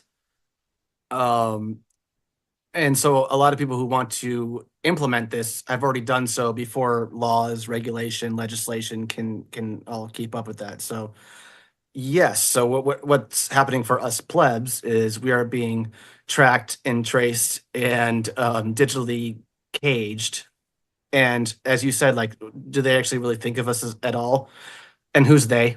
Okay, people who control this technology and don't who just want to live their lives just like the rest of us, except they have all the means to do so and say, you can't come over here, you shut up, we're going to control what information you're allowed to access, where you're allowed to go, what you're allowed to say, what you're allowed to hear, and all that. So yeah, we're in the implementation phase. And coming to the United States, I'm always culture shocked every time I come back here. And this weekend was the first time I ever saw a flock camera, which are those license plate readers. Now, come on. I mean, were you doing the do at the time when you saw it? No, it was in a parking lot or a car park. What is one of these cameras? I don't want to say the word because my nan will pop out of her grave. It's a solar panel with a big old. This might look a little graphic for the people watching and not listening, but I'm kind of like, there's a solar panel kind of and groping something. Yeah, and in a dead spider type of fashion. And that's exactly what they're doing to us. They're groping us in a dead spider type of fashion. Yeah. So it was in a parking lot, a car park, as you would say, I imagine, at a hardware store. Lowe's is the name of the hardware store here. We've got Home Depot, Lowe's, and those kinds of things. But you could. And what is it made to do? Well, it's supposed to be just reading license plates. So if it's going to be pointed at the parking lot of this hardware store, I imagine it's for, well, the official reason would be for people who are stealing from the store and leave, and then you got their license plate reader, So they watch you with their cameras as you go in. Oh God, yeah. I was at a Walmart in North Carolina not too long ago as well when I first got here. And they have 5, 6, 7 different cameras that just track you, like not just those little bubble things that are everywhere on the ceilings, but like things are just directly straight at you as you walk in. Yeah, it's like right as you walk in. As you go in. And I have got one of these hats, so like I put the brim down and I walk through like that. Just like, not that I'm hiding anything, what did Edward Snowden say? I'm not really a big fan of his, but it's like, if you got nothing to hide, that's just like saying it's freedom of speech doesn't matter because you've got nothing to say. I don't know. That's kind of a weak analogy, I think. But no, yeah, it's like but the excuse of not, I don't have anything to hide except my privacy. my identity. Like, what? I'm surprised to hear that they're fitting in so many cameras. Just even though that it is to an extent is happening over here, and there is something Foucauldian, and I think you would say a Foucauldian in the process is a obvious air of the judgmental authority observing us, so that alone will change our behavior. But the what I'm finding in my local area, and I talked a lot about this with the people in the supermarkets right near me because we've experienced it together. I've recorded shoplifters, etc. But they don't. There's a load of people who don't pay anymore. They go in, they take their stuff, and they leave. And the police in the UK have been basically said, we won't send police out if it's less than £200. Which is the equivalent of $250 to $300. So basically, you got the right to steal up to about 190 quid's worth of stuff. I've even heard in the United States that's up to like $999, like almost $1,000, like in certain places. Like, so I don't know if it's New York City or if it's someplace in San Francisco or some other place, but I've heard of like egregious amounts that you're allowed to steal, and like if people hire private security and all that. And if you intervene and physically try to stop someone, then you might be liable, for a crime to, you're putting your hand on somebody. No security is allowed to touch anybody in the UK unless they're being attacked or they're attacking, and it's for the safety of someone This is like around. Canada. It's like if someone's breaking into your house, just let them just go find a safe place a room to sit and let them do it.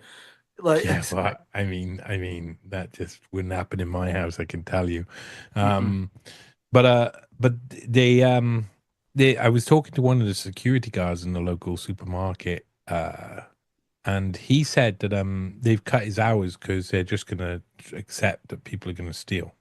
That's it. They cut his hours down to 2 days a week from 5 days a week because they're like, it's cheaper for us to let them steal than it is to employ you. I mean that then enters into a new stage. Now, the other day I actually caught someone. There was two ladies. I was talking with them in the supermarket, and one of them said quickly, "The shoplifter's back," she said to the other one. And she went to the aisle where he was at, and I went round in a circle, and I put on my camera, and I popped out the side just when he was having a go at her for watching him.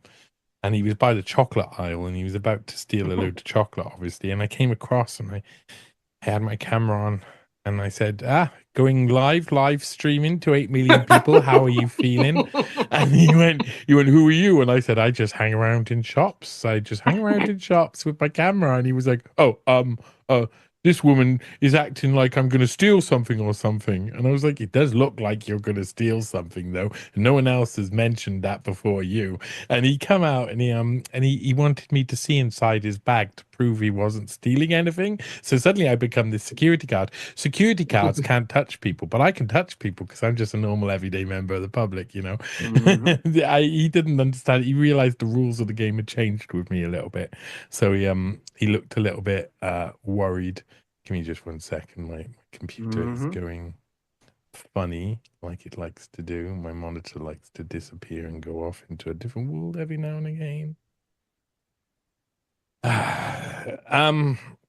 Yeah, sorry about that.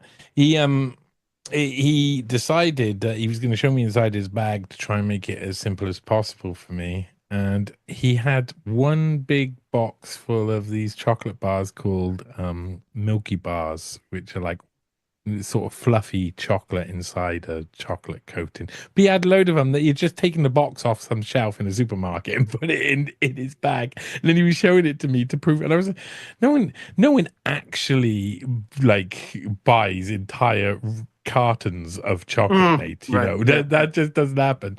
And eventually he left without stealing anything. And I didn't even get it properly because I'd accidentally flicked the camera into slow motion. So there's 7 minute long, these like 30-second, 30-second interaction. Yeah, and it's all I can't. None of the audio recorded. It's just slow motion shoplifter. I think I'm gonna redub it and do silly voices over the top. But Well, you do have really good chocolate there in the UK. Cadbury is brilliant. It beats anything of Hershey here in the United States. And I actually was just in Hershey, Pennsylvania, driving around just a little while ago. Yeah, you guys are superior in chocolate. Best chocolate ever had though, Ghana in Africa. Oh Very yeah, good, I bet. very good chocolate. Even better than South America. Yeah. Oh yeah, baby! I like the sound of that. I like what. So it is similar rules. So the same thing applies in America as it does in the UK in this sense for shoplifters and the like. For stealing. Yeah, okay. When you're talking about security guys and things, so yeah, and I think it depends on what state, what county, what district, and so we're really we're split up a lot. So like federal law it overrides certain things, but yeah, states have a lot of leeway. So I think if you were going to Texas or Florida, I don't know if you could actually mess around and do that. Yeah, You'd get a shotgun in your face, I would imagine. And I'd love a little bit of that over here. Or I mean, I've seen other places, other videos as well with the like if you're Pakistani or Indian and you got a nice long stick and someone is trying to rob you, then you just start beating with that and they don't care, so yeah. Next, we have this clip from Rachel Blevins and her interview with Robert Inlakesh. So now I want to get your take on the latest here, as I know the U.S. is said to have backed off of a major attack against Iran over concerns about munition shortages. We've got long time running reports here in the US that the military is facing critical shortages of long range missiles, interceptor missiles, the list goes on. And now you have the Washington Post reporting that President Trump lost his temper in an argument with Secretary of War Pete Hegseth last week, demanding answers and saying he had been misled about the munition shortages. Of course, this is also the president of the United States who reports say he just wants to see a 2-minute highlight video of the best bombs and strikes that the U.S. has carried out, and that's all he cares to hear when it comes to his daily briefings about this war. Now, Press Secretary Caroline Leavitt claims that that confrontation never happened, but how do you view these reports, and what does it tell us about the position the U.S. is in when it comes to its ability to continue to wage this illegal war of aggression against Iran? Well, it really begs the question who is truly in charge here, whether that confrontation specifically happened or not.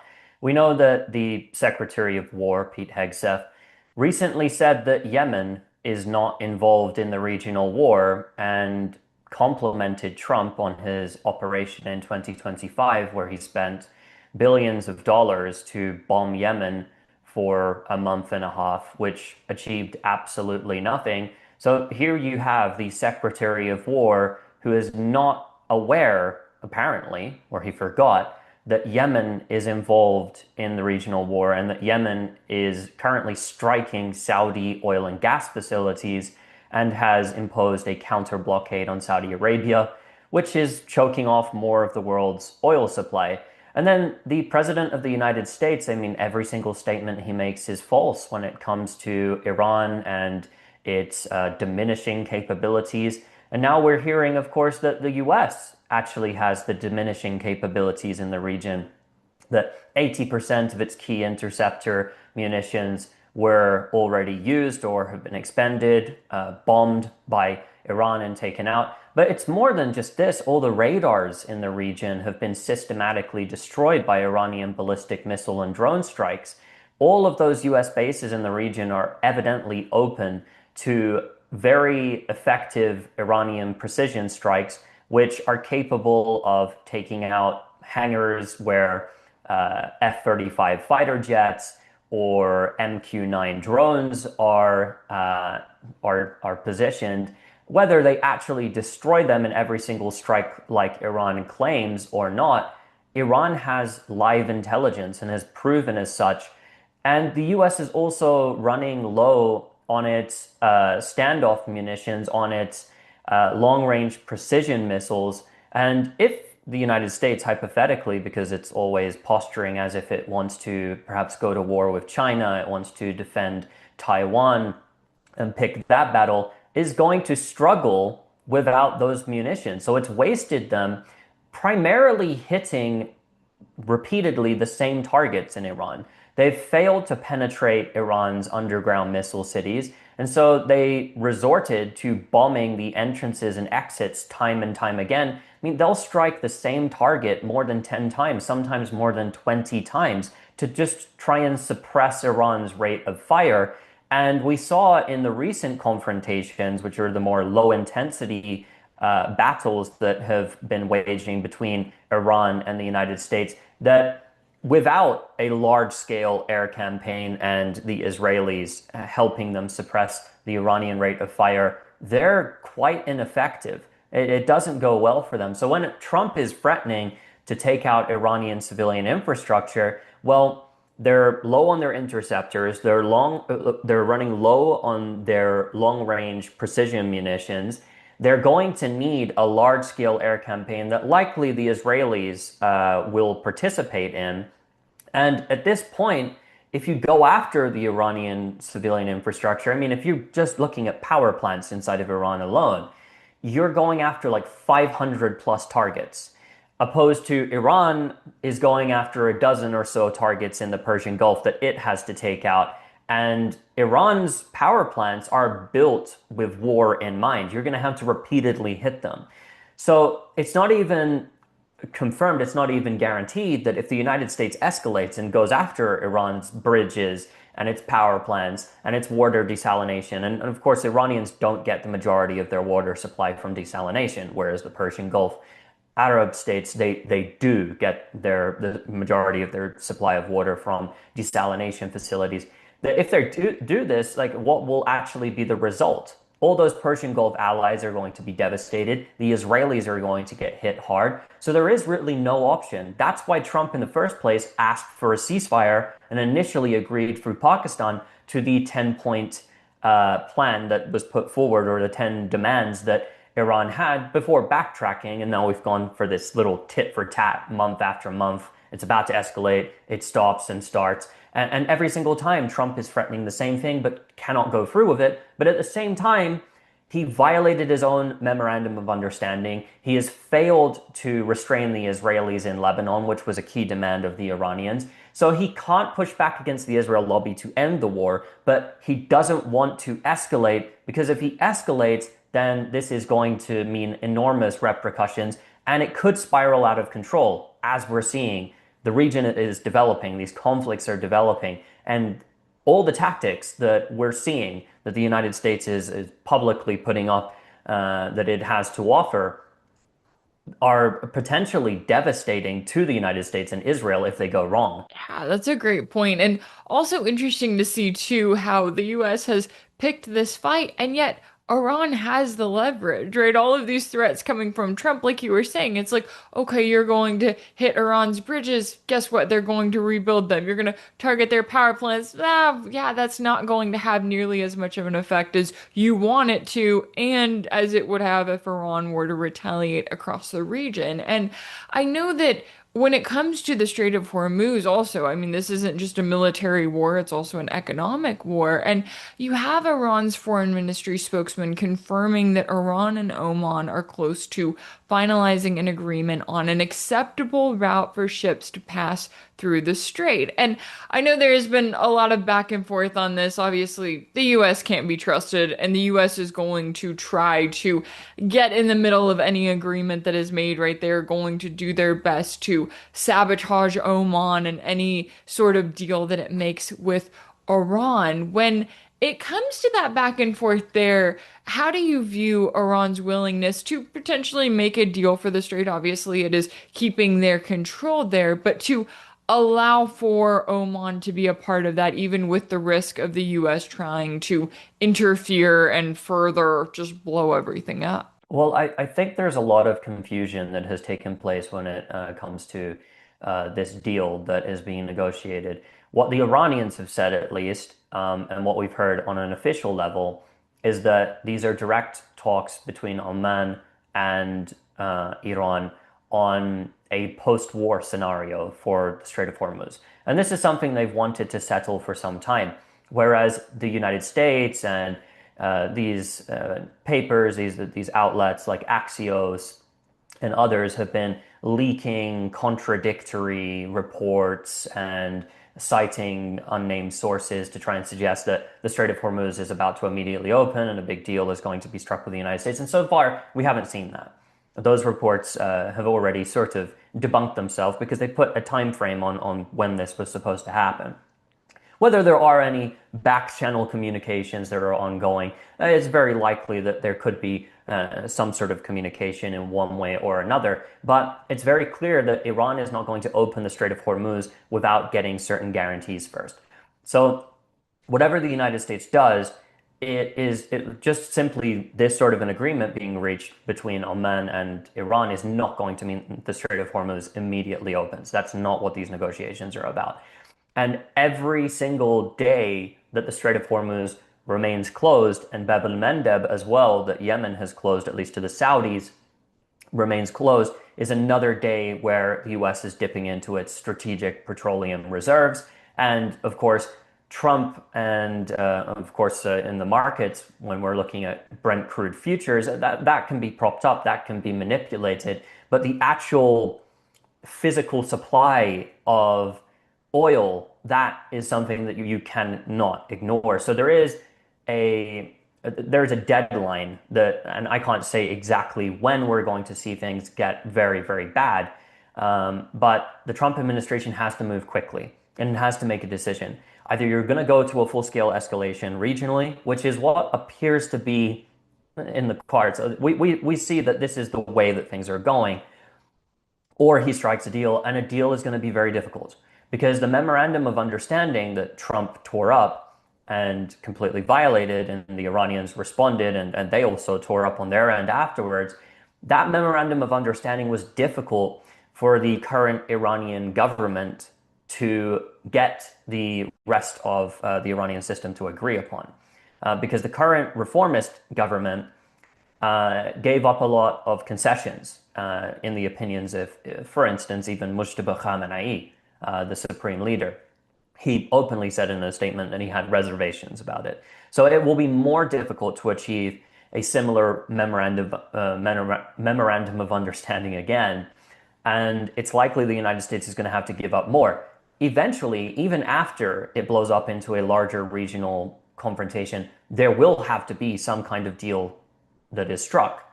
The United States is going to have to make real moves to withdraw its forces from the region, and we will have to see some sort of resolution unless the United States is looking at doing something insane like using nuclear weapons, and then that could blow up into something completely different.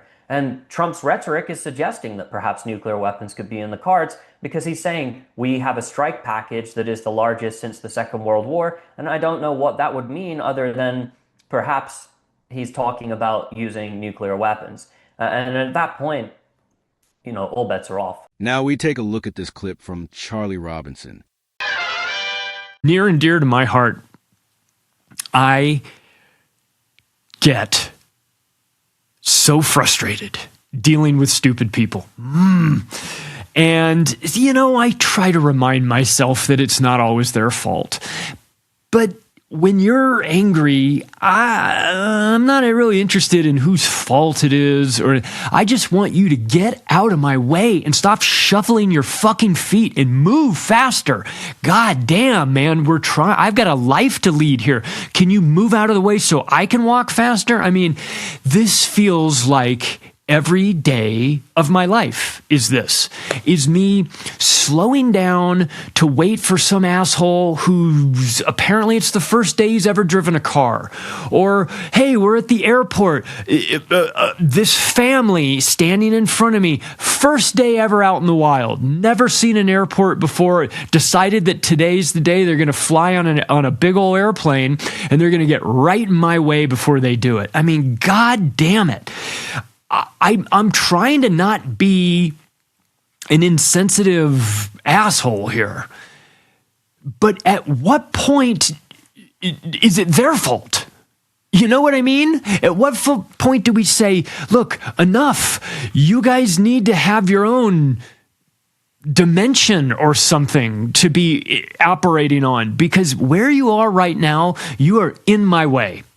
You're all in my way. And I, you know what I'm talking about. I mean, I imagine there's just, at least half of you are nodding along in agreement. Like, this is my life as well. I want to go to the grocery store and knock out something very simple. I'm going to go in, I'm going to grab a thing of milk, I'm going to grab a carton of eggs, and I'm going to be out of here. Nobody's going to even know that I'm in.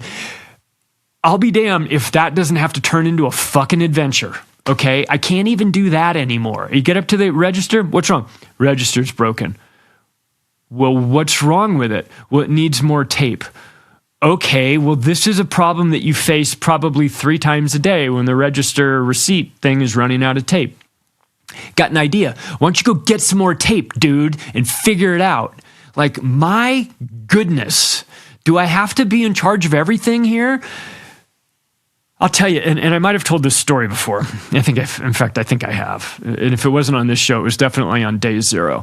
I was dating somebody, and this was back when I lived at the beach. So it was either the mid to late 90s or early 2000s. And I had expressed some frustration in front of this girl. Not with her. It wasn't directed at her. It was me ranting about some egregious act committed by some retarded lunatic. And you know what I mean? I just was pissed off about somebody was doing something stupid and whatever. And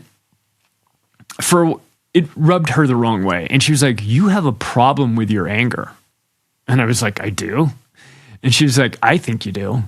And I was like, well, what is the problem with it? She's like, you have an anger issue. I was like, is it an anger issue, or is it me getting angry? Because I can get angry and that doesn't make it an issue. And she says, I think you should talk to somebody about it. And I was like, I'm talking to you about it. Does that count? And she was like, no, I think you should talk to a professional about it. And I said, okay, fine. I've never talked to a professional about this, so why don't I do that? I'll have a conversation with a professional. I'll lay it all out there, and then you decide. So I go and I meet with a therapist. And we have a conversation, and it's a lady therapist. And at the end, I sort of lay out my whole thing. She asked me some questions. I explain the way I see the world, and she walks me down a couple leading questions I give her some answers to. And we get done at the end. And so we stand up, and it's one of those things where you go, okay, well,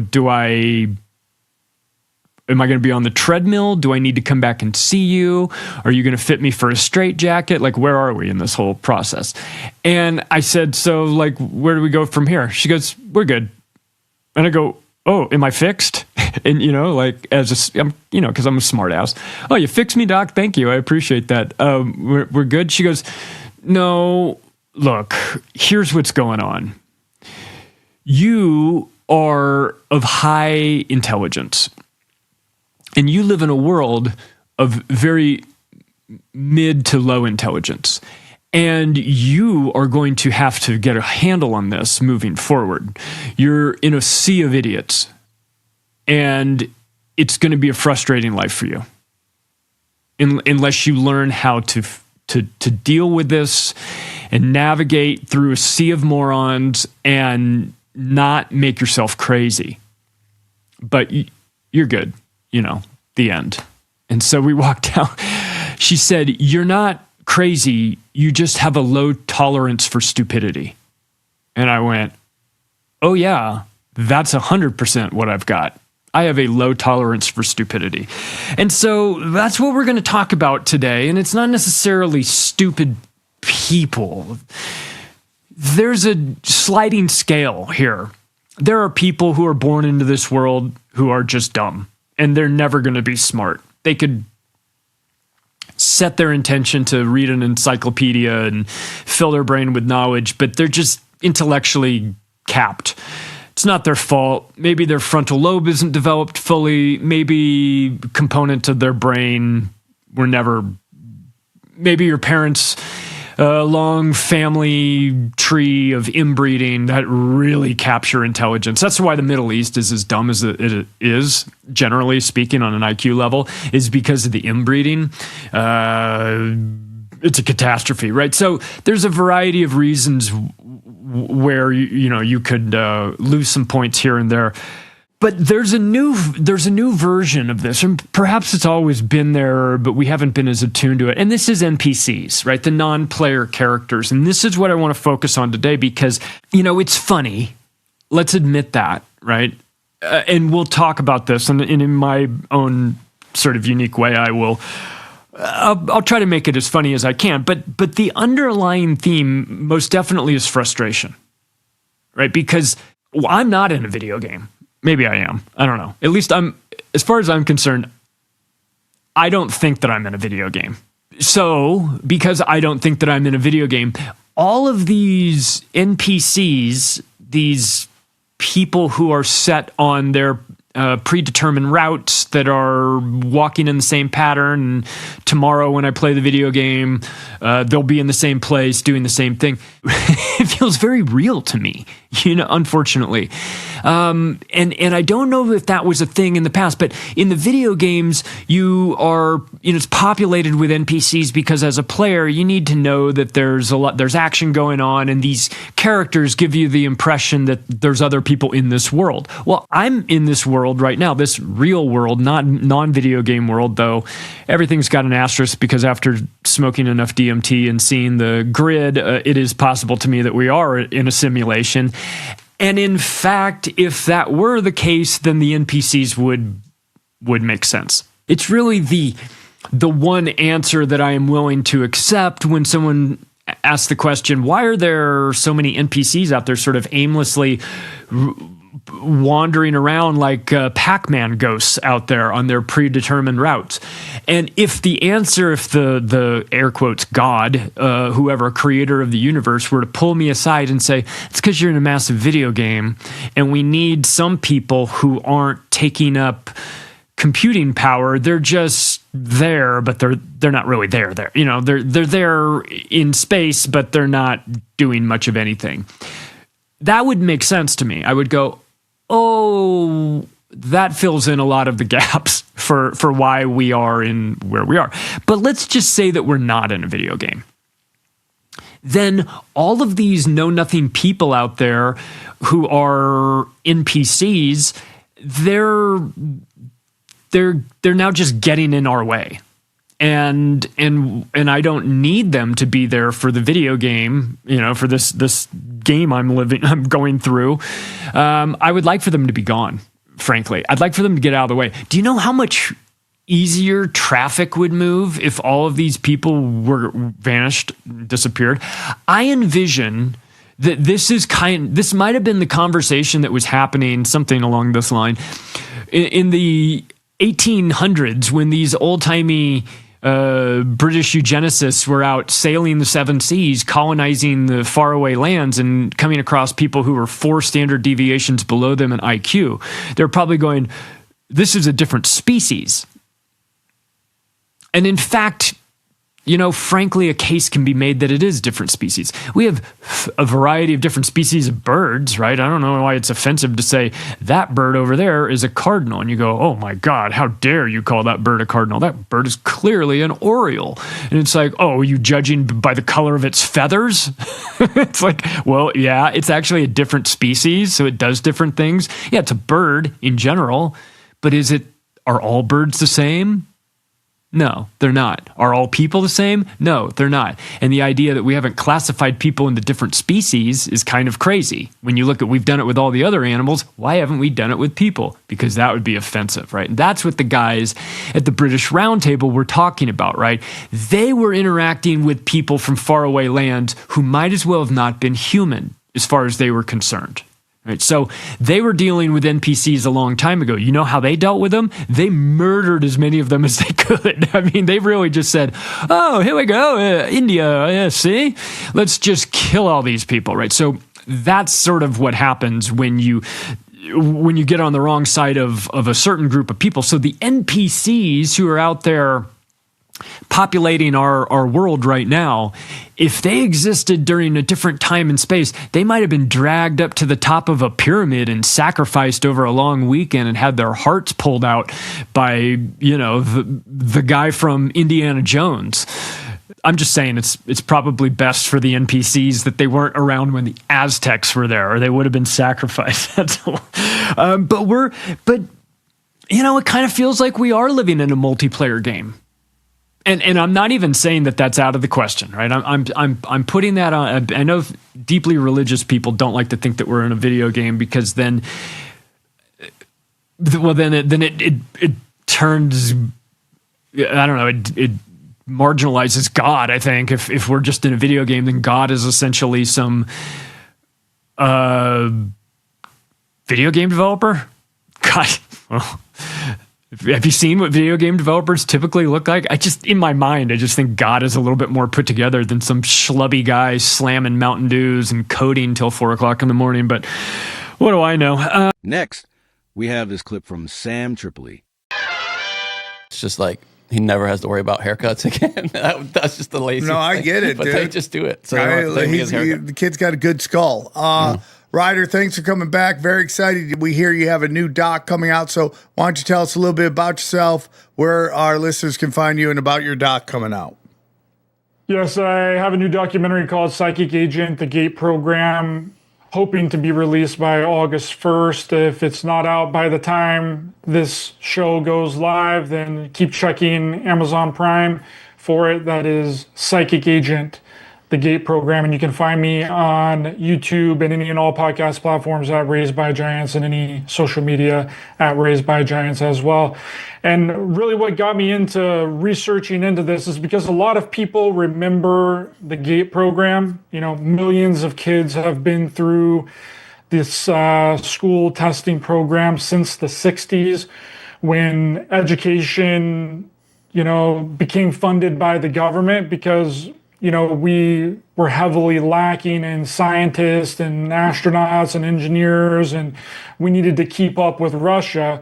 That was the excuse, right? Everything is about Russia. Russia is literally the excuse for doing anything after World War II. If the Russians are doing it, then we got to do it too, right? And that's still kind of persists up into this very day, because Russia actually on paper got more Nazis and, Nazi scientists and engineers after World War II than the United States did. They put them all on a train and brought them into Russia after the war. And that was the Russian version of Project Paperclip, which Russia got 6,000 Nazi engineers and scientists, including their family members, entered into Russia after World War II. This is why I feel Russia and the United States has kind of always been at odds with each other, right? It's kind of been our Nazis versus their Nazis in a roundabout way.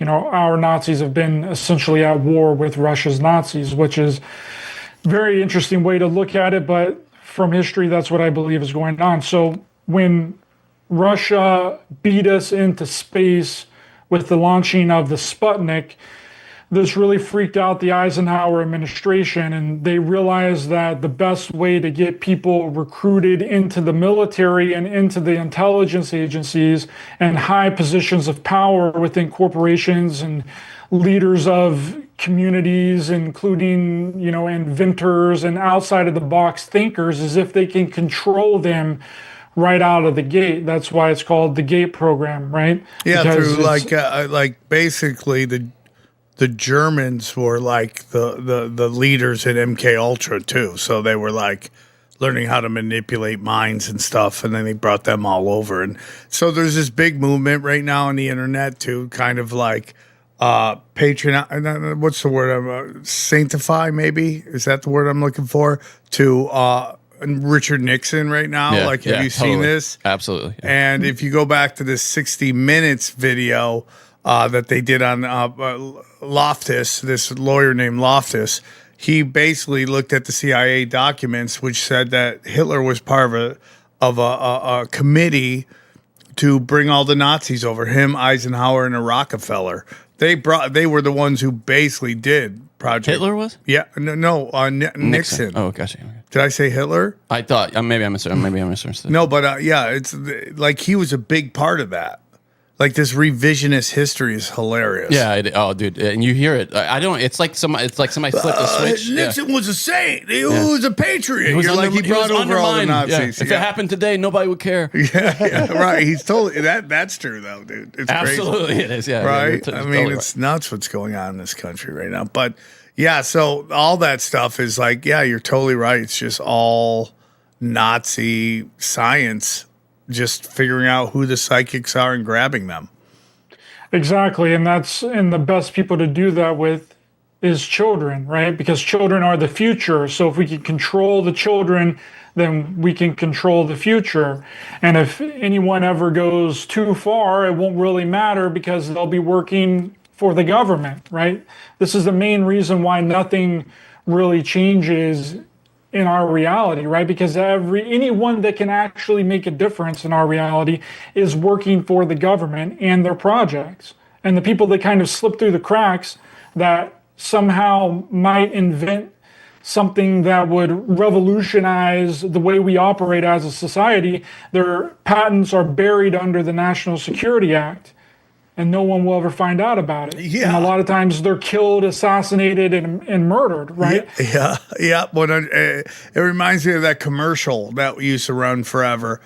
Do you have an invention? Oh yeah. Send us your patent. Yeah. You're like, yo. We'll totally not steal that shit. Yeah, that makes as much sense as send us your gold. You remember when they were convincing us to put our gold in an envelope, send it to them, and then they would send us money? Yes, cash for gold. Yeah, it's huge. What I mean, it's the are they still around? Like, can you, if you wanted to, if you wanted to get scammed, can you get scammed? Yeah, of course you can. You can get scammed if you want to get scammed. Yeah, I mean it was. I mean they were paying you. I'm sure it was just a cut rate, for. So you send them your gold, then you find out how much they're going to give you. I mean, does that make any fucking sense of course, at all? that's how it is. Yeah. Or they were chains of purity of it. Yes, yeah, that's what you send it to them. They test the purity and see, what kind of gold it is, and then you get back a quote, which I'm sure you can either reject or accept, and then they mail it back to you, presumably. Yeah, I'm sure they mail it back to you. Yeah. I mean, good luck getting that gold back. Yeah. Well, at that point, you've gone through so much hassle; it's like sunken cost. Just send me the money. Yeah. Why wouldn't you just go to a pawn shop in your area? It just makes no fucking sense. Yeah, it's great. Anyways, it is the same thing. Yeah. Johnny was in the Gates program. Johnny, really, you were Johnny? Yeah, I have memories of all that shit. Like weird cards and stuff. I remember them taking us in it was like a fun. They took us to a different place to do it because I'm from a very rural area, and one time they made a big thing of picking us up in a limousine. I remember making it cool, but it was just a bunch of weird testing. It was, isn't that? We went to McDonald's. It was. They were hooking you up, bro. Yeah, it was. But I don't. Did their energy change when they realized you weren't psychic, Johnny? They're like, oh, well, I don't. You're just a normie. Get back in the bus. I don't think you know what it's for. I mean, I didn't. So, it was weird. Yeah. So the Nazis. We divvy up the Nazi in some Nazi draft. There's part of me also, Ryder, that thinks that Nazi draft at selecting first round pick 34, Yuri Yakovich, that there's a part of me that thinks that the Nazis weren't actually even brought over. They just came over. Because isn't it weird that none of them changed their names? Like if you're a really evil Nazi that the world hates, we hate you. You don't change your name at all. I think the scientists all thought that they were, and Ryder, obviously, please answer. But I mean, I feel like the scientists thought that they weren't part of the military. So why would you have a beef with us, right? You know what I mean? Because we were most of their excuses after were we had no choice to become Nazis because that was the national party, the ruling party in our country.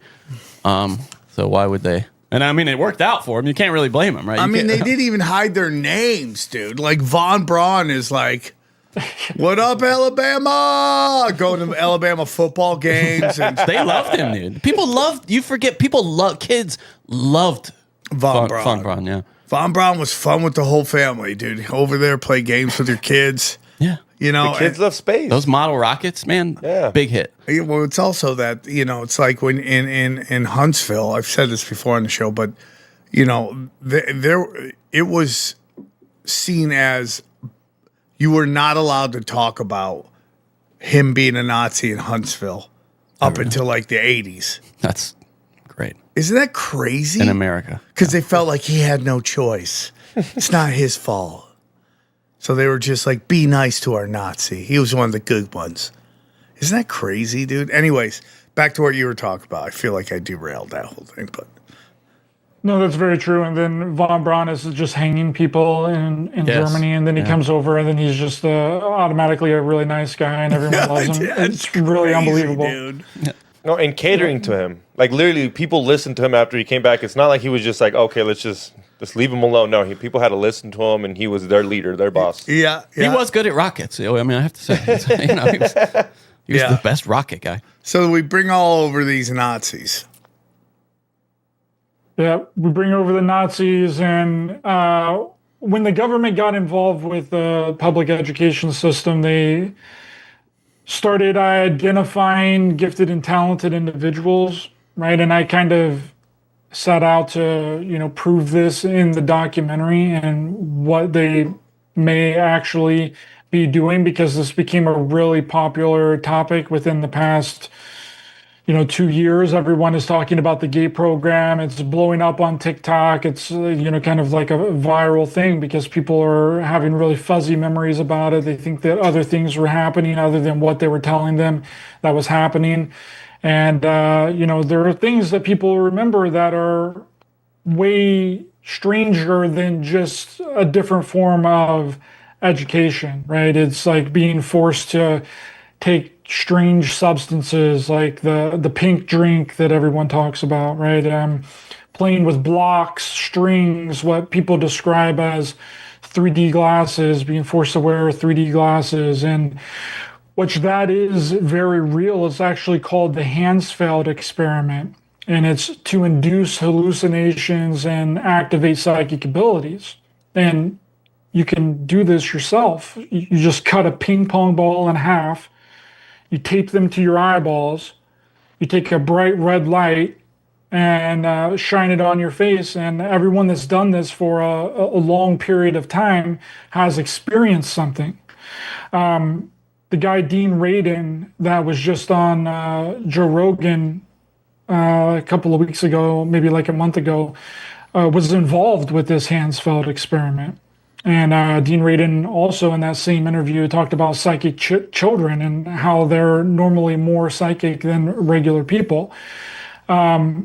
Johnny, you were just talking about, you said something about the flashcards, right? You remember? Yeah, I have a memory of that. And then when we would, often we would just play chess and those kinds of things. But I remember a few times we went to another place that some kind of strange office or something. I don't know. It's very. My memories are not vivid. Was it the hearing test thing? I've done. I remember the hearing test too, but I think that was. I don't recall that being related somehow. The drink thing. Yeah, that rings a bell. The pink drink thing, but I remember it was weird because it was like, especially with the testing stuff, it would like they'd pair you off with like one person, one adult. Which at that age, it's kind of odd. But yeah, I don't remember it being anything too Johnny, insane. do you remember how they picked you? Like, was there a test you took? I think it was just based on achievement in school originally. And then you would take like whatever the standard IQ standardized test was. testing. Yeah, well, the IQ test for the time I think was like Stanford Binet or something like that. And then it was a big thing, though. I remember other parents bragging that their kids got in it. I remember one of my mom's friends was like, "My kid got in it." And my mom's just like, "Why didn't you get in it?" And I'm like, "I can barely read." But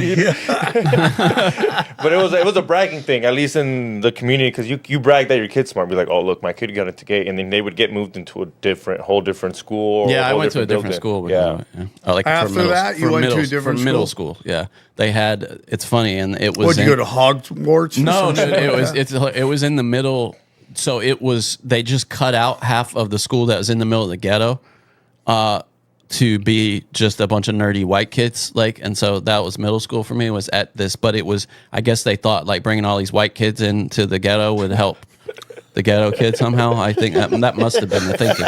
But so we had to drive all the way from the other side of town to the middle of fucking ghetto, like really the most dangerous area in my town to go to school. And then so Ryder, have you done any research in what actually the pink drink was? I personally believe that it was some kind of drug.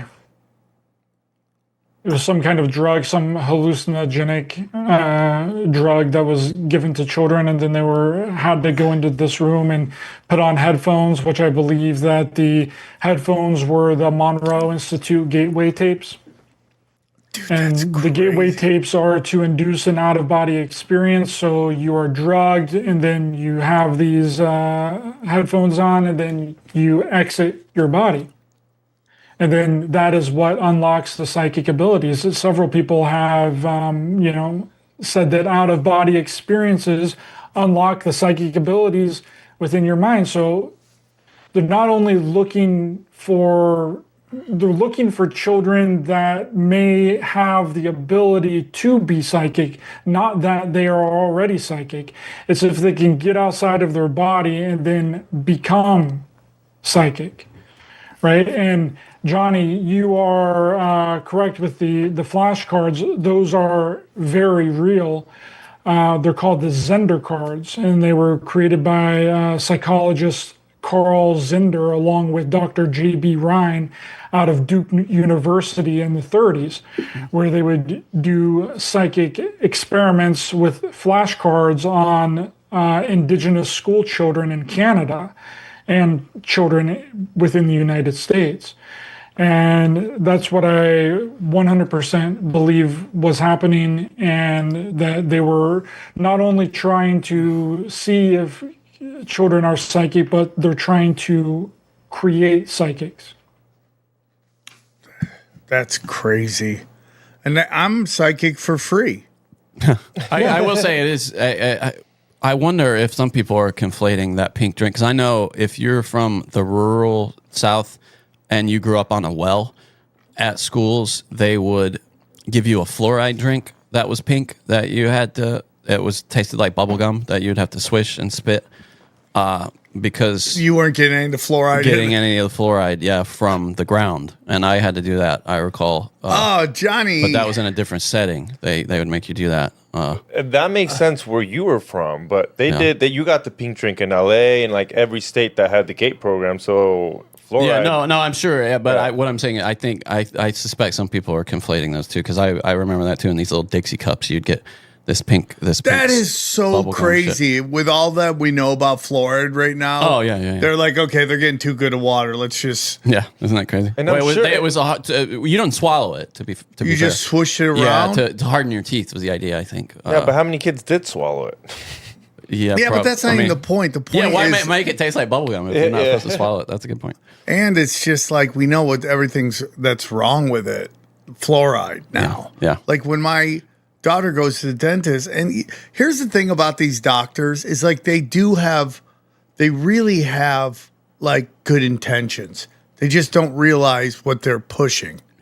So we go to the dentist. This dentist works with autistic kids, and she's like, would they like their fluoride, not shots, but like mouthwash right now? And you're like, no, we're good. Thank you. But isn't it crazy? And then, you go to a pediatrician, you try to ask them why kids get Hep B shots, and they don't know why. Just glaze over, right? Like, boo.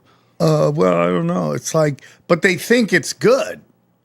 Because they were told they're brainwashed, dude. Yeah, I mean, they went to school for 7 or 8 years to get brainwashed. It's good brainwashing. It's crazy, dude. Next, we take a look at this clip from New World Next Week.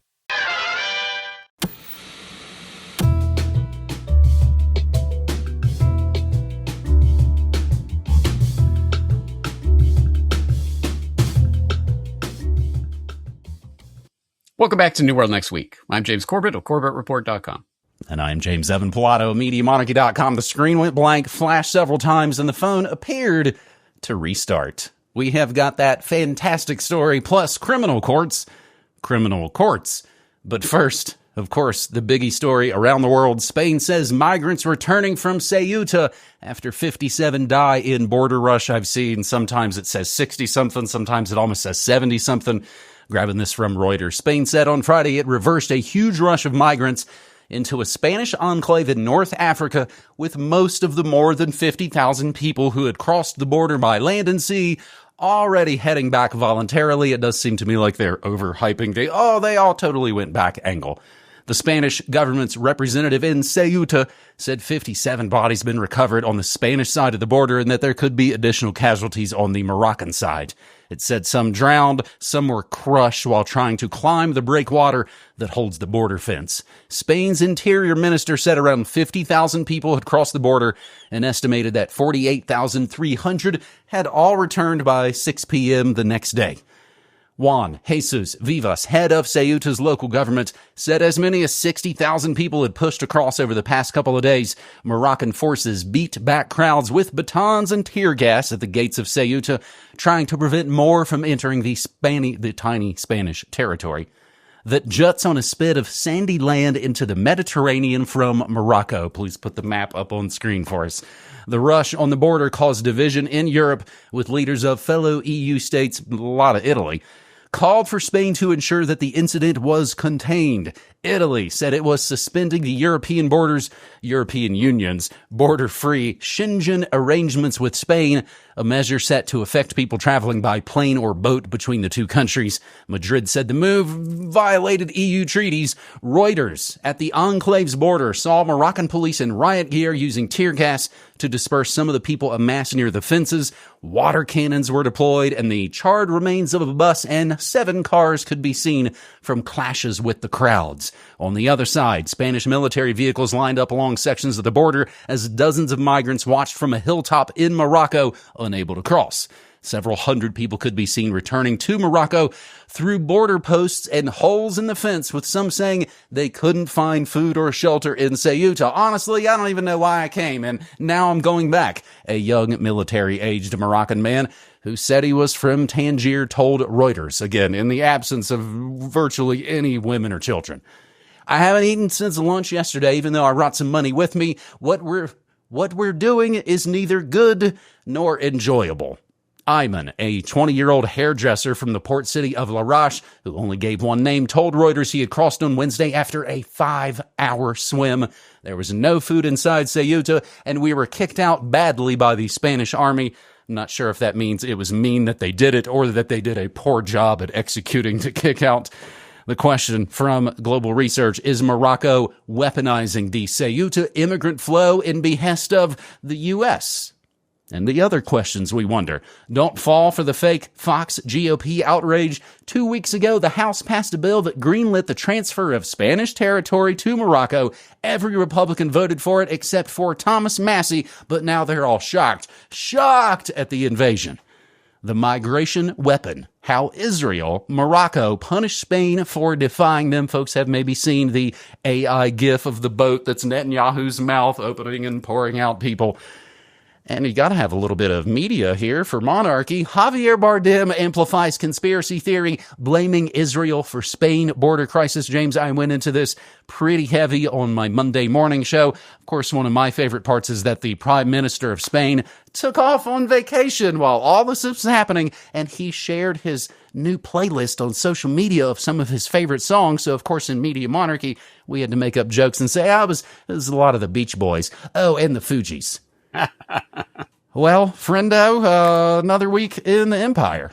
Indeed. Yeah, another week, another PSYOP, right? But actually, here's my hot take on this. As far as PSYOPs goes, this was a complete and total disaster for the would-be PSYOPers, because not only, of course, feel free to question the numbers involved here. 50,000 came, 48,300 returned. Trust us, bros. Okay, whatever. But surely a majority of the overnight Fugees have been returned. And in terms of an invasion, it certainly didn't conquer this Spanish enclave, at least not yet. But more to the point, I think a psyop like this only works if the hidden hand is not exposed, but the hidden hand is very much exposed here. Everyone sees it. And who would have known about this vote in U.S. Congress about greenlighting, okay, actually, Morocco, this is actually your territory, and we're going to go along with it. Who would even know that took place unless there was a psyop like this to bring everyone's attention right to it? And who would know that Netanyahu's son had threatened exactly this type of thing a few years ago on social media, specifically warning Spain, hey guys, you guys seem a bit anti-Israel, you better watch out with all that, decolonization talk, because you guys might get colonized or decolonized. But also, who would know Morocco was part of the Abraham Accords, and there was this wheeling and dealing going on with Israel and the U.S. and all of this. I mean, again, it's just drawing everyone's attention to these things that otherwise, I'm sure 99% of Americans, let alone people around the world, would never have even heard of. So, as far as psyops go, it's a disaster for the planners, and that's where we come in, you and me and everyone who's listening to this, to help spread this information even farther.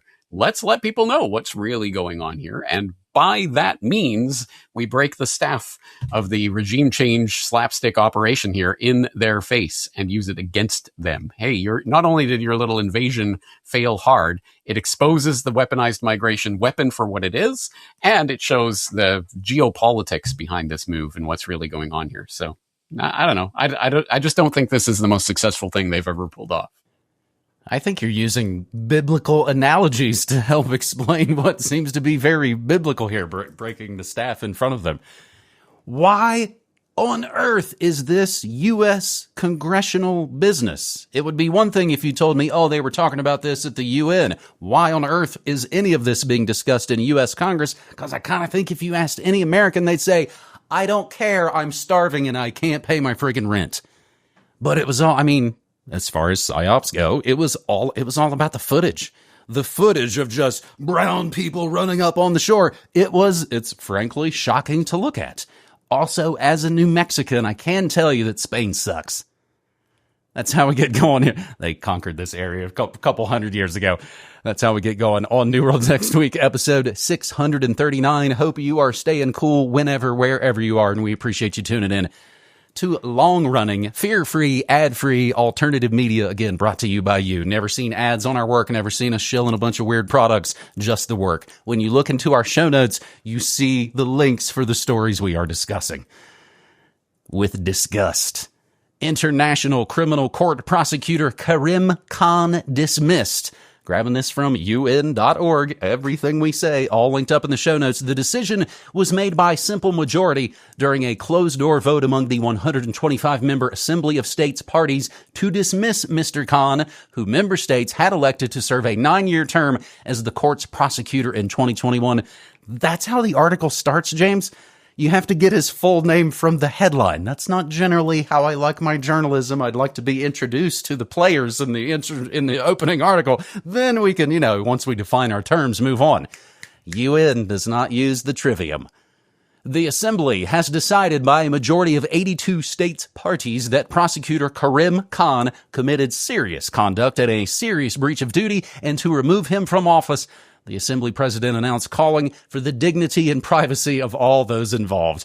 The ICC, International Criminal Court, which has a cooperation agreement with the aforementioned UN, has issued several high-profile arrest warrants in recent years, including, of course, for Russian President Vladimir Putin in 2023 and Israeli Prime Minister Benjamin Netanyahu in 2024. Excited to see him not get arrested in New York, but it would be fun to see if, a little something went down. The New York City socialist Muslim mayor is threatening to arrest Netanyahu, but he's even said, I'm not allowed, it's not going to happen. But it was a lot of good gum flapping. Continuing. The ICC Assembly will be charged with electing a new prosecutor shortly. Since its creation in 2002 by the landmark Rome Statute, the ICC has set international standards for adjudicating the world's gravest crimes with 7 convictions and a current docket of 34 cases. The court cannot make arrest without state support, in particular that of its 125 members. So it's good to be in the crew of the criminal court. Not all nations have joined, including Israel and the United States, both of which signed the Rome Statute in 2000 but have failed to ratify it. They're just, backed up in the Congress. The UN and the ICC are separate institutions. Decisions concerning the court are taken by the Assembly of State Parties through its own procedures. And last year, Washington imposed sanctions on 9 ICC personnel, including judges, the prosecutor, and deputy prosecutors in connection with investigations of alleged war crimes against who? It's them again. Look, Israel. And, of course, the United States. Misconduct allegations were made against Mr. Khan in 2024. Your relateds to this story, U.S. pressures African allies. I think this is the first story. U.S. pressures African allies to withdraw from the ICC, threatens consequences. And from Guy AZ on the tweets, against the backdrop of the dismissal of ICC prosecutor Khan, a senior Israeli official tells me that Israeli Foreign Minister Gideon Sa'ar played an active role in efforts to advance the move. According to the official, Sa'ar oversaw a dedicated task force and employed intensive diplomatic efforts aimed at securing Khan's removal from office. And as the Global Research notes, Israel's ICC scalp, the downfallen chief prosecutor, James, as I've been saying for years on Monarchy, in all our realms of political correctness and the words you are and aren't allowed to say, I can't believe people also say, oh yeah, they scalped him. James. Washington Redskins? What? Okay, exactly. Yes. Yeah, all right. So this is an interesting story because the timeline seems to speak for itself. Shortly after indicting Netanyahu and his military chief, etc., for war crimes, suddenly, oh yes, there's this case against the chief prosecutor of the ICC. Now, I don't want to fall into a number of traps that are possible here, one of which is essentially defending the ICC as an institution and the concept of international law being adjudicated by the UN, etc. I don't think that is a good way to go. And for people who don't know about that, you can see, for example, I did a podcast years and years ago on international law and what that really is and the trap that's behind it. So I don't necessarily want to put it in that context, but clearly there is a geopolitical element to what's going on here, and those machinations are spelled out in those related links that we're throwing in. But I will also not fall into the trap of simply saying that the allegations here and whatever is going on is totally concocted, totally untrue. It's just, I don't know that. I'm not part of this investigation. So to give the devil's advocate its due, I will throw in the link with Christian Amanpour talking, and she has a big 40-minute interview with this lawyer who's going public with the sexual misconduct claims. And you know what? I mean, it's a real human being who had real experiences. I'm not adjudicating those experiences, what may or may not have happened, but surely the timing and the persecution and the getting rid of Khan was clearly aimed as a threat to the ICC, which is already, even if we were to take all of that international law bunkum at face value, and they're the crusaders who are going to throw people, who has the ICC ever actually convicted? They've convicted precisely 7 people, every single one of them African warlords or gang leaders. Every single one of them. No European, no North American, no South American, no Asian, no Australian. Of course, it is just there as a sort of show kangaroo court for convicting Africans, etc. And I guess that's exactly what Israel wants it to be, and would prefer it to remain that way. For people who don't know, there's a history behind this that, again, you can get into in the related articles we're linking up, where it wasn't just Karim Khan, it was the prosecutor before him who was targeted because, they got a little too close to Israel and U.S. war crimes. So, yeah, it's obvious what is going on here, geopolitical machinations behind whatever real story may or may not have happened. I don't know Karim Khan. I don't know. Maybe he is a total creep, whatever. But I think the way that this is being adjudicated and the way that he's been essentially railroaded out is not the due process that one would expect in a situation like this if it were being done normally. Anyway, people can read through as all those related links. There's a lot of information there that lands you into the heart of this story, which is a geopolitical story at its base. On my Monday morning show, covering the situation in Ceuta and Israel's possible hand, weaving that story together and going back in time, Even The Guardian has a new article about how Zionism has controlled U.S. since Truman. It's time for that to change. Even again, this feels like the worm has turned. Even The Guardian says, I don't know, it seems like Israel's a little big for their britches. And remember, like Mr. X said, if you're not careful, the news will have you hating the victims and cheering on the state. I am paraphrasing, of course. Our third and final story on This New World Next Week, episode 639. Get this hero a cape. We were just doling one out a couple of weeks ago to a guy in West Virginia smashing the flock cameras. U.S. man accused of destroying evidence by wiping phone at airport. Wiping? Like with a cloth? A U.S. citizen is facing charges allegedly supplying U.S. Customs and Border Protection agents with a passcode that erased the contents of his phone during an airport interrogation. Samuel Tunick, T-U-N-I-C-K, an activist in a campaign to stop construction of a police training center in Georgia, is accused of destroying evidence during the January 24th, 2025 incident at Atlanta's airport. Tunick, who has pleaded not guilty, faces up to 5 years in a cage of violating a law that makes it a crime to destroy property to prevent its seizure. It's unlawful seizure under the Fourth Amendment. A hearing in the unusual case was held in U.S. District Court in Atlanta. Tunick returning from a visit to the Dominican Republic when he was taken aside for questioning by CBP and FBI agents and had all his belongings searched according to court documents. Tunick's requests to have a lawyer present were repeatedly denied, and when asked to unlock his Google Pixel phone, not an ad, he allegedly supplied a passcode that triggered software that wiped the device. The screen went blank, flashed several times, and the phone appeared to restart, according to CBP officers. Tunick's attorneys are arguing that his constitutional rights were violated, including his Fourth Amendment protection from warrantless search and seizure, even though the interrogation took place at an international airport. And they basically say, you're at the border now because you're going to get on the plane to go to another country, so we can do whatever we want. And remember the ACLU's map of the 100-mile non-constitutional border zones. Even though the interrogation took place in an international airport, officers are not permitted to disregard all constitutional protections afforded to Tunick simply because he was at the border. Tunick was being investigated because of his activities with an environmental group known as Defend the Atlanta Forest, which opposes plans to build a police training center, so they'll just send a psycho to set it on fire. There is no evidence that Tunick was involved in criminal activity in connection with the Defend Atlanta Forest movement, they said, and the demand to unlock his phone was an illegal fishing expedition. So where are you headed tonight? U.S. courts have held previously, though not unanimously, that a warrantless search at the border is legal, including a forensic search of electronic devices. In Tunick's case, law enforcement seemingly took advantage of the relaxed constitutional protections at the border to try and dig up evidence against him. A trial date has not yet been set.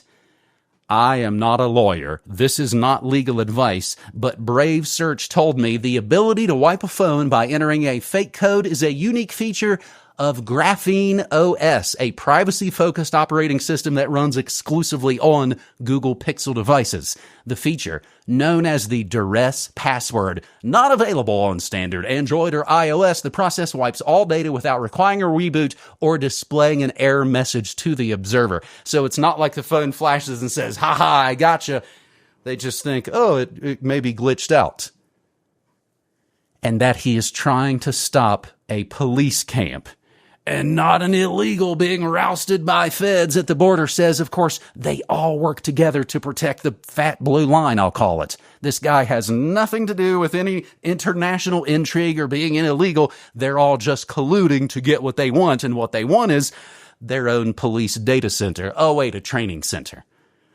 A few other updates and headlines to get on the record before we take a little more time off this hot, hot summer.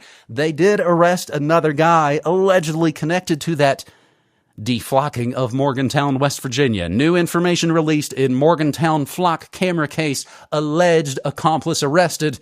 And watch, you've already seen this story. Towns are ending their contracts with Flock and signing new ones with Axon.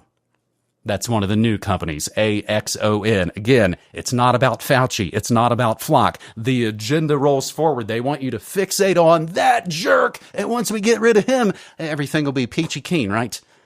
It's not about Fauci, not about Flock. It's not about front. Yeah, it is the agenda. A couple other relateds have been going over on your monarchy. U.S. dollar weakens sharply against Japanese yen after market interventions. There has been, James, some nearly plunge protection team like shenanigans going on between our two rigged economies. And from right here in New Mexico, crazy intense secret military exercise in Espanola, New Mexico took residents by surprise. And again, I say, another week in the empire, James.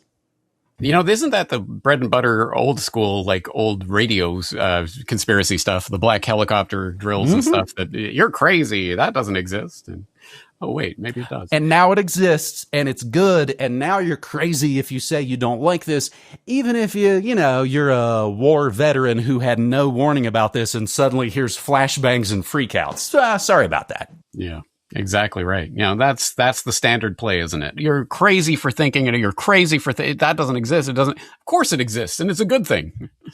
Yeah, that old trope. And yeah, as for Exxon / Flock / I am against Blackwater, but this Z Services sounds good. Oh wait, no, now they're called Academy. Oh wait, no, now they're called Constellus. Oh, whatever. I'm for whatever they're called these days.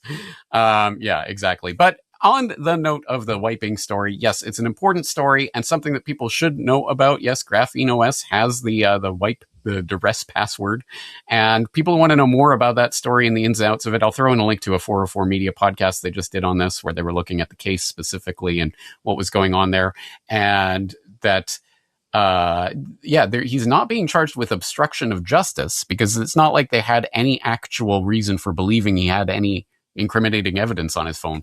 They were just looking for it. So he's being essentially charged with destroying his own property, which is that illegal?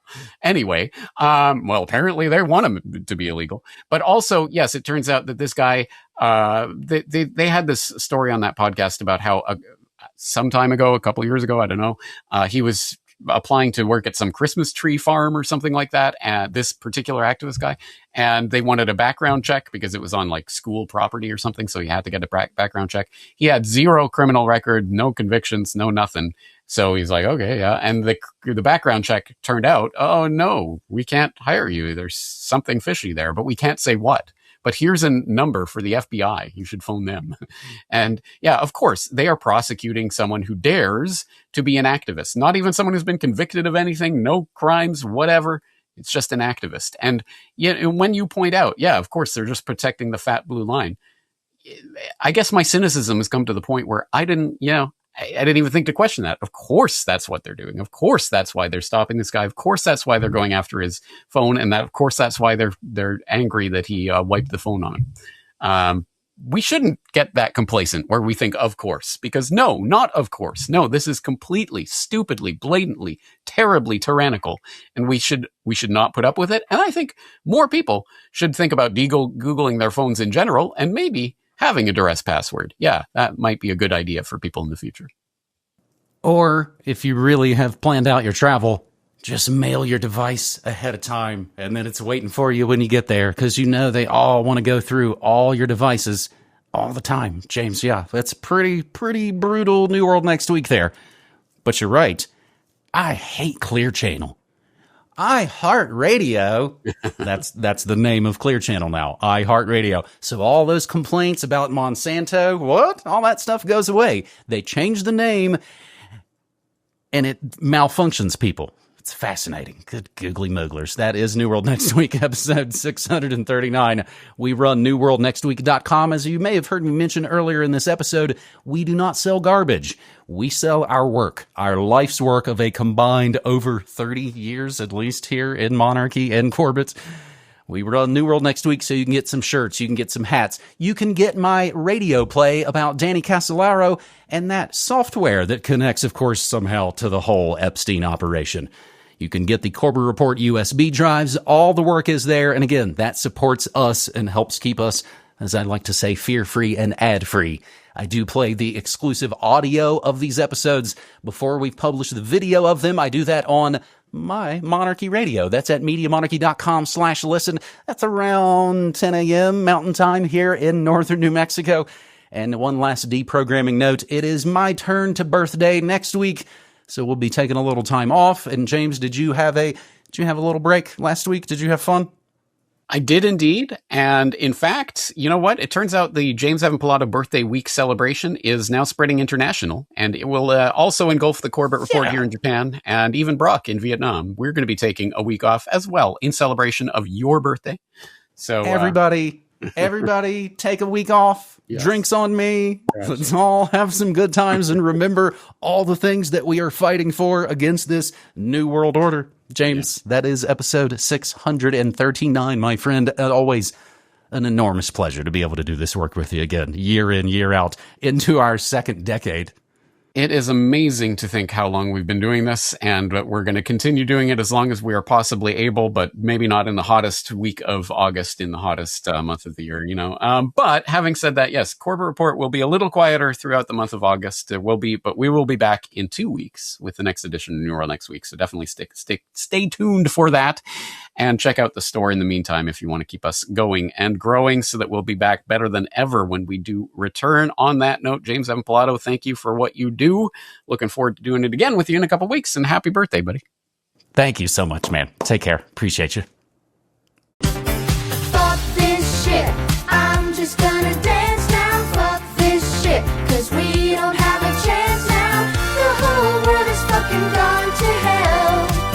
Makes me wanna fucking scream and yell. Fuck this shit.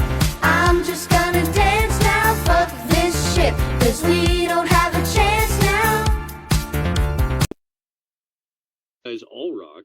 Thank you for being here and hanging out and being a part of the show. We do love the hell out of you, and we can't do the damn thing without you.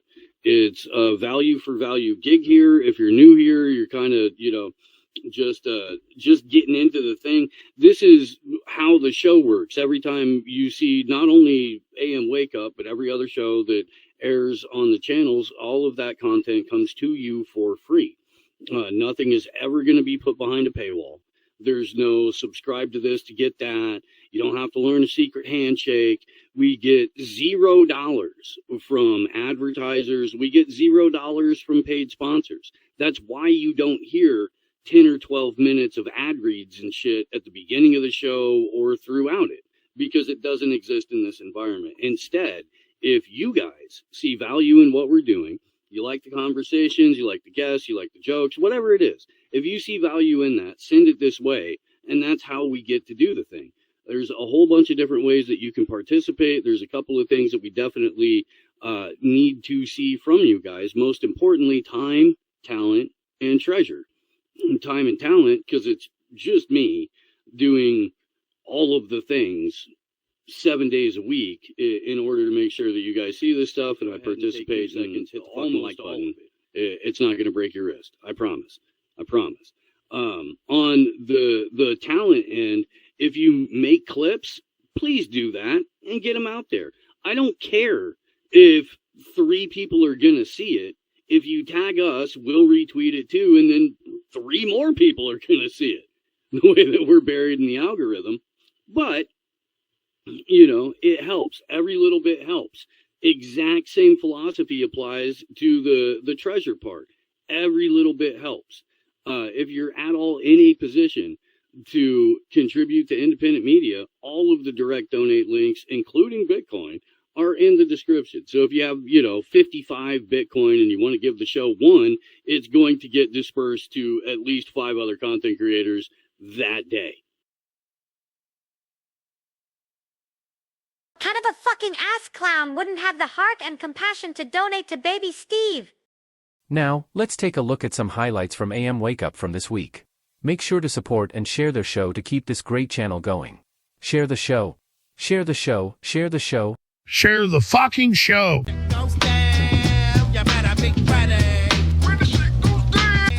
So I got to get to, I don't know why. I have no idea why. Just random tiny little lake town in Minnesota. A whole bunch of people from there on the road doing Renaissance festivals. So I saw this and I was like, oh, well, I wonder if the people responsible for this are likely the relatives of people that I used to know. when I was doing Renaissance festivals. Developing story in Winona. Police there say 10 flock cameras around the city have been cut down and officials say the automated license plate readers were sawed off at their poles in Winona and on the Mississippi River Bridge in Buffalo County. While police departments across the region use technology to investigate crimes and locate missing persons, civil liberties advocates have raised privacy concerns about the camera's widespread use. Officials tell us an investigation. Yes, ongoing, but I've seen a whole bunch of different. For now, the trend is under articles where people have been arrested for taking down flock cameras. The comment section are flooded with responses like, "No, he was taking my neighbor's kids to church, and no, he was under my car." Helping me change my oil and stuff like that. It's I feel like that's a good sign. Do Brad Binkley is a friend of the show and a hell of a stand-up comedian, and he's back hosting the Propaganda Report. Well, not back hosting the Propaganda Report. He's the host of the Propaganda Report, and he's back on the show. So Brad Binkley. Thank you. Always good to get a good round of applause. Right. You test the audio in StreamYard, and it does that little song, and then it tells you to have a great show. It's real, affirming, and just makes you want to go fight flock legislation. Right. Well, amid watching all kinds of law enforcement officers have to step down, resign because they've been busted abusing the hell out of the system. Who could have possibly seen that? Right. Like you can track all of your ex-girlfriend's movements and all of their new partners. Nobody's going to abuse. I mean, that's why I'm dressed like this. I'm trying to get a job in law enforcement just so I can keep tabs. You do look like a hard-nosed 1980s detective. You're just missing a cigarette. That's what I'm going for. I got a fedora I should have brought, dude. You look like you're about to walk in and yell at David Caruso. God damn it. Yeah. How's it going, Brad? It's good. I had to a little late because I had to find my headphones and take a second shower after seeing that Perez Hilton thing going around. That was creepy. Look, dude, no matter how bad of a day you're having out there in viewer, you're not having as bad a day as Perez Hilton. No. That's There's always something on X, It's like something. You used to have to go to like rotten.com or something like that. Right. Or 4chan B. Yeah, and it's the worst of B. Dude, that's the first thing I saw when I woke up today. It's fucking hectic, man. It's hectic. crazy. Do you know what we're talking about, Teace? I saw it in trending. I didn't click it on it. Don't click on it. Don't click on it. Okay. Don't. I mean, that's what I saw. Don't click on it. Obviously, I clicked on it. Okay. Right. Yeah. It's Perez Hilton, like covered in blood, cutting himself all over his body. Oh, this is a podcaster who went nuclear and he used to be a Jesus freak. Yeah, I always thought he was gay, but he's got like 3 kids, and he used to just like report on celebrities, I think, and then he was doing Jesus stuff a few days ago, and today it was like something out of a horror movie. That's fair. I mean, like, to be honest, a lot of people are not cracked out for public anything, and the pressure eventually builds and their persona rips away, and then it gets pretty grisly pretty quick. So that's a public example of something that probably happens privately a lot more than people realize. And I mean, I'm sure everyone here, like, even though we're relatively small potatoes in the larger crock pot of whatever the hell's simmering in the zeitgeist, we can experience like a great deal of shit being thrown at us just because someone's having a bad day on their side of the screen. And that happens all the time. Dude, all the time. And I would say for with what we do, we don't take one side or another. We're not we don't do the simplistic binary thinking. Like living in that gray area, I think can be the most frustrating area to be in. Yeah, because it requires like a certain level of discernment. And if you communicate with nuance that the listener lacks, they attack like it's your fault. Right. This is the Dan Soder dumb fun kind of that we watched I think it was last week. Yeah, fun dumb. That's where a lot of people are more often than not. but it's not us really out here in like whatever corner of the internet that we're in, what our shows do and stuff like that. It's not I don't know, the kind of people that I guess would typically listen to Perez Hilton in the first place. But I'll let Soder explain it briefly. I want to be fun dumb. You ever seen people that just have it where they're just like, you ever seen someone with the right amount? I just want to enjoy. Like, I would love to walk in a room and see a Fast and Furious trailer and be like, going faster? I want to be fun dumb. You ever seen? Right? Yeah. Just, you know, and he says in that bit too, it was a truncated version, you know, like just take it down a notch. Like, I don't want to be a burden to my family or anything, but you know, just turn the lights down a little bit. Yeah, no, I feel myself whenever I'm around fun dumb. I can relate to what he's saying to want to do that, but I just can't help myself but be like, but wait a minute, wait, it just ruin the fun for people when something's too stupid. There's that voice in the back of your head that just sounds exactly like Charlie Robinson at all Hate times. to be the bearer of bad news, but your government hates your guts. Yeah. Yeah. Constantly they're walking around all day in your head. Yeah. Yeah. Dude, there are these, speaking of Fast and Furious in Atlanta, there are these, like, what are they calling? They're calling, where all the teens get together. Oh, the teen takeovers. The takeovers. Yeah. They're doing them with, like, Fast and Furious type stuff now. They will emerge onto an intersection, block out. They're wearing ski masks. They block out. My friend was at a stoplight a couple days ago, and she experienced it. And they blocked her car, and then these cars started doing wheelies.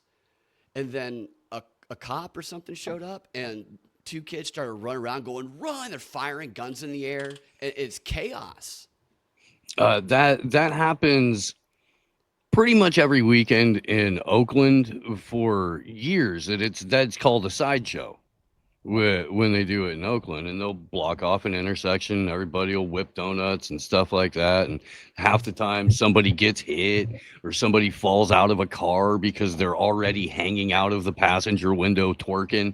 And then somebody whips the wheel a little bit too fast the other direction. And they're just, you know, And yeah, dude, and flying out of the motherfucker. I'm at a gas station after the police leave, and it's just full of crackheads walking around. And this crackhead lady walks up to the window, and she's just like, "Come help us with this or that," and I'm just like, "Get away!" And I'm in the passenger side of the car, and my friend's driving, or just sitting there, we're talking. And as this crackhead walks off, looks at my friend and that makes the dick sucking motion. It goes, charge him at least 160. I'm like, well, I'm picking up a prostitute now.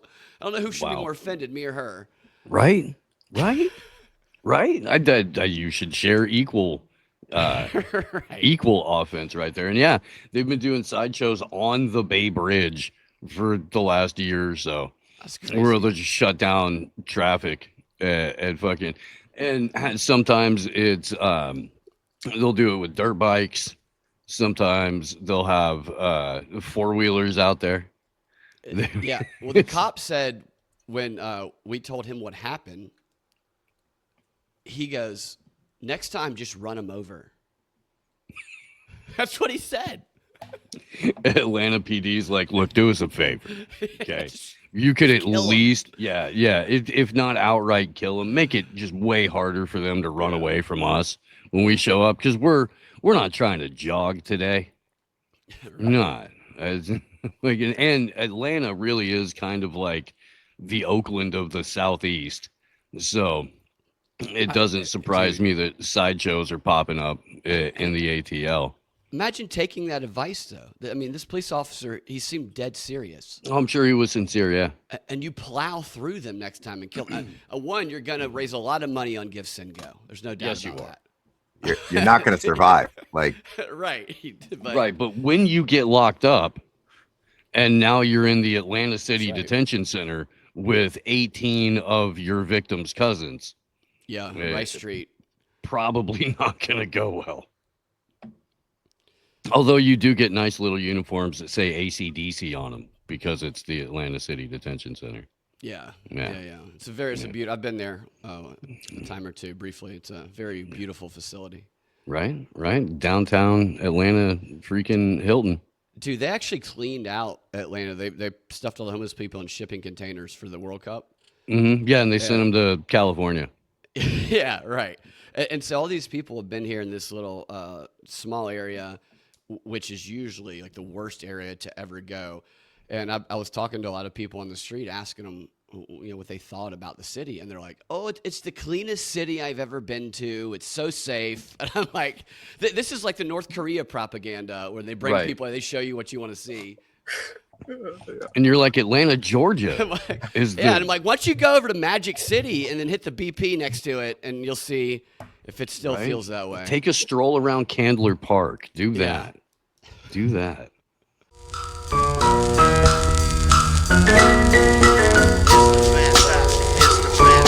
It's the fantastic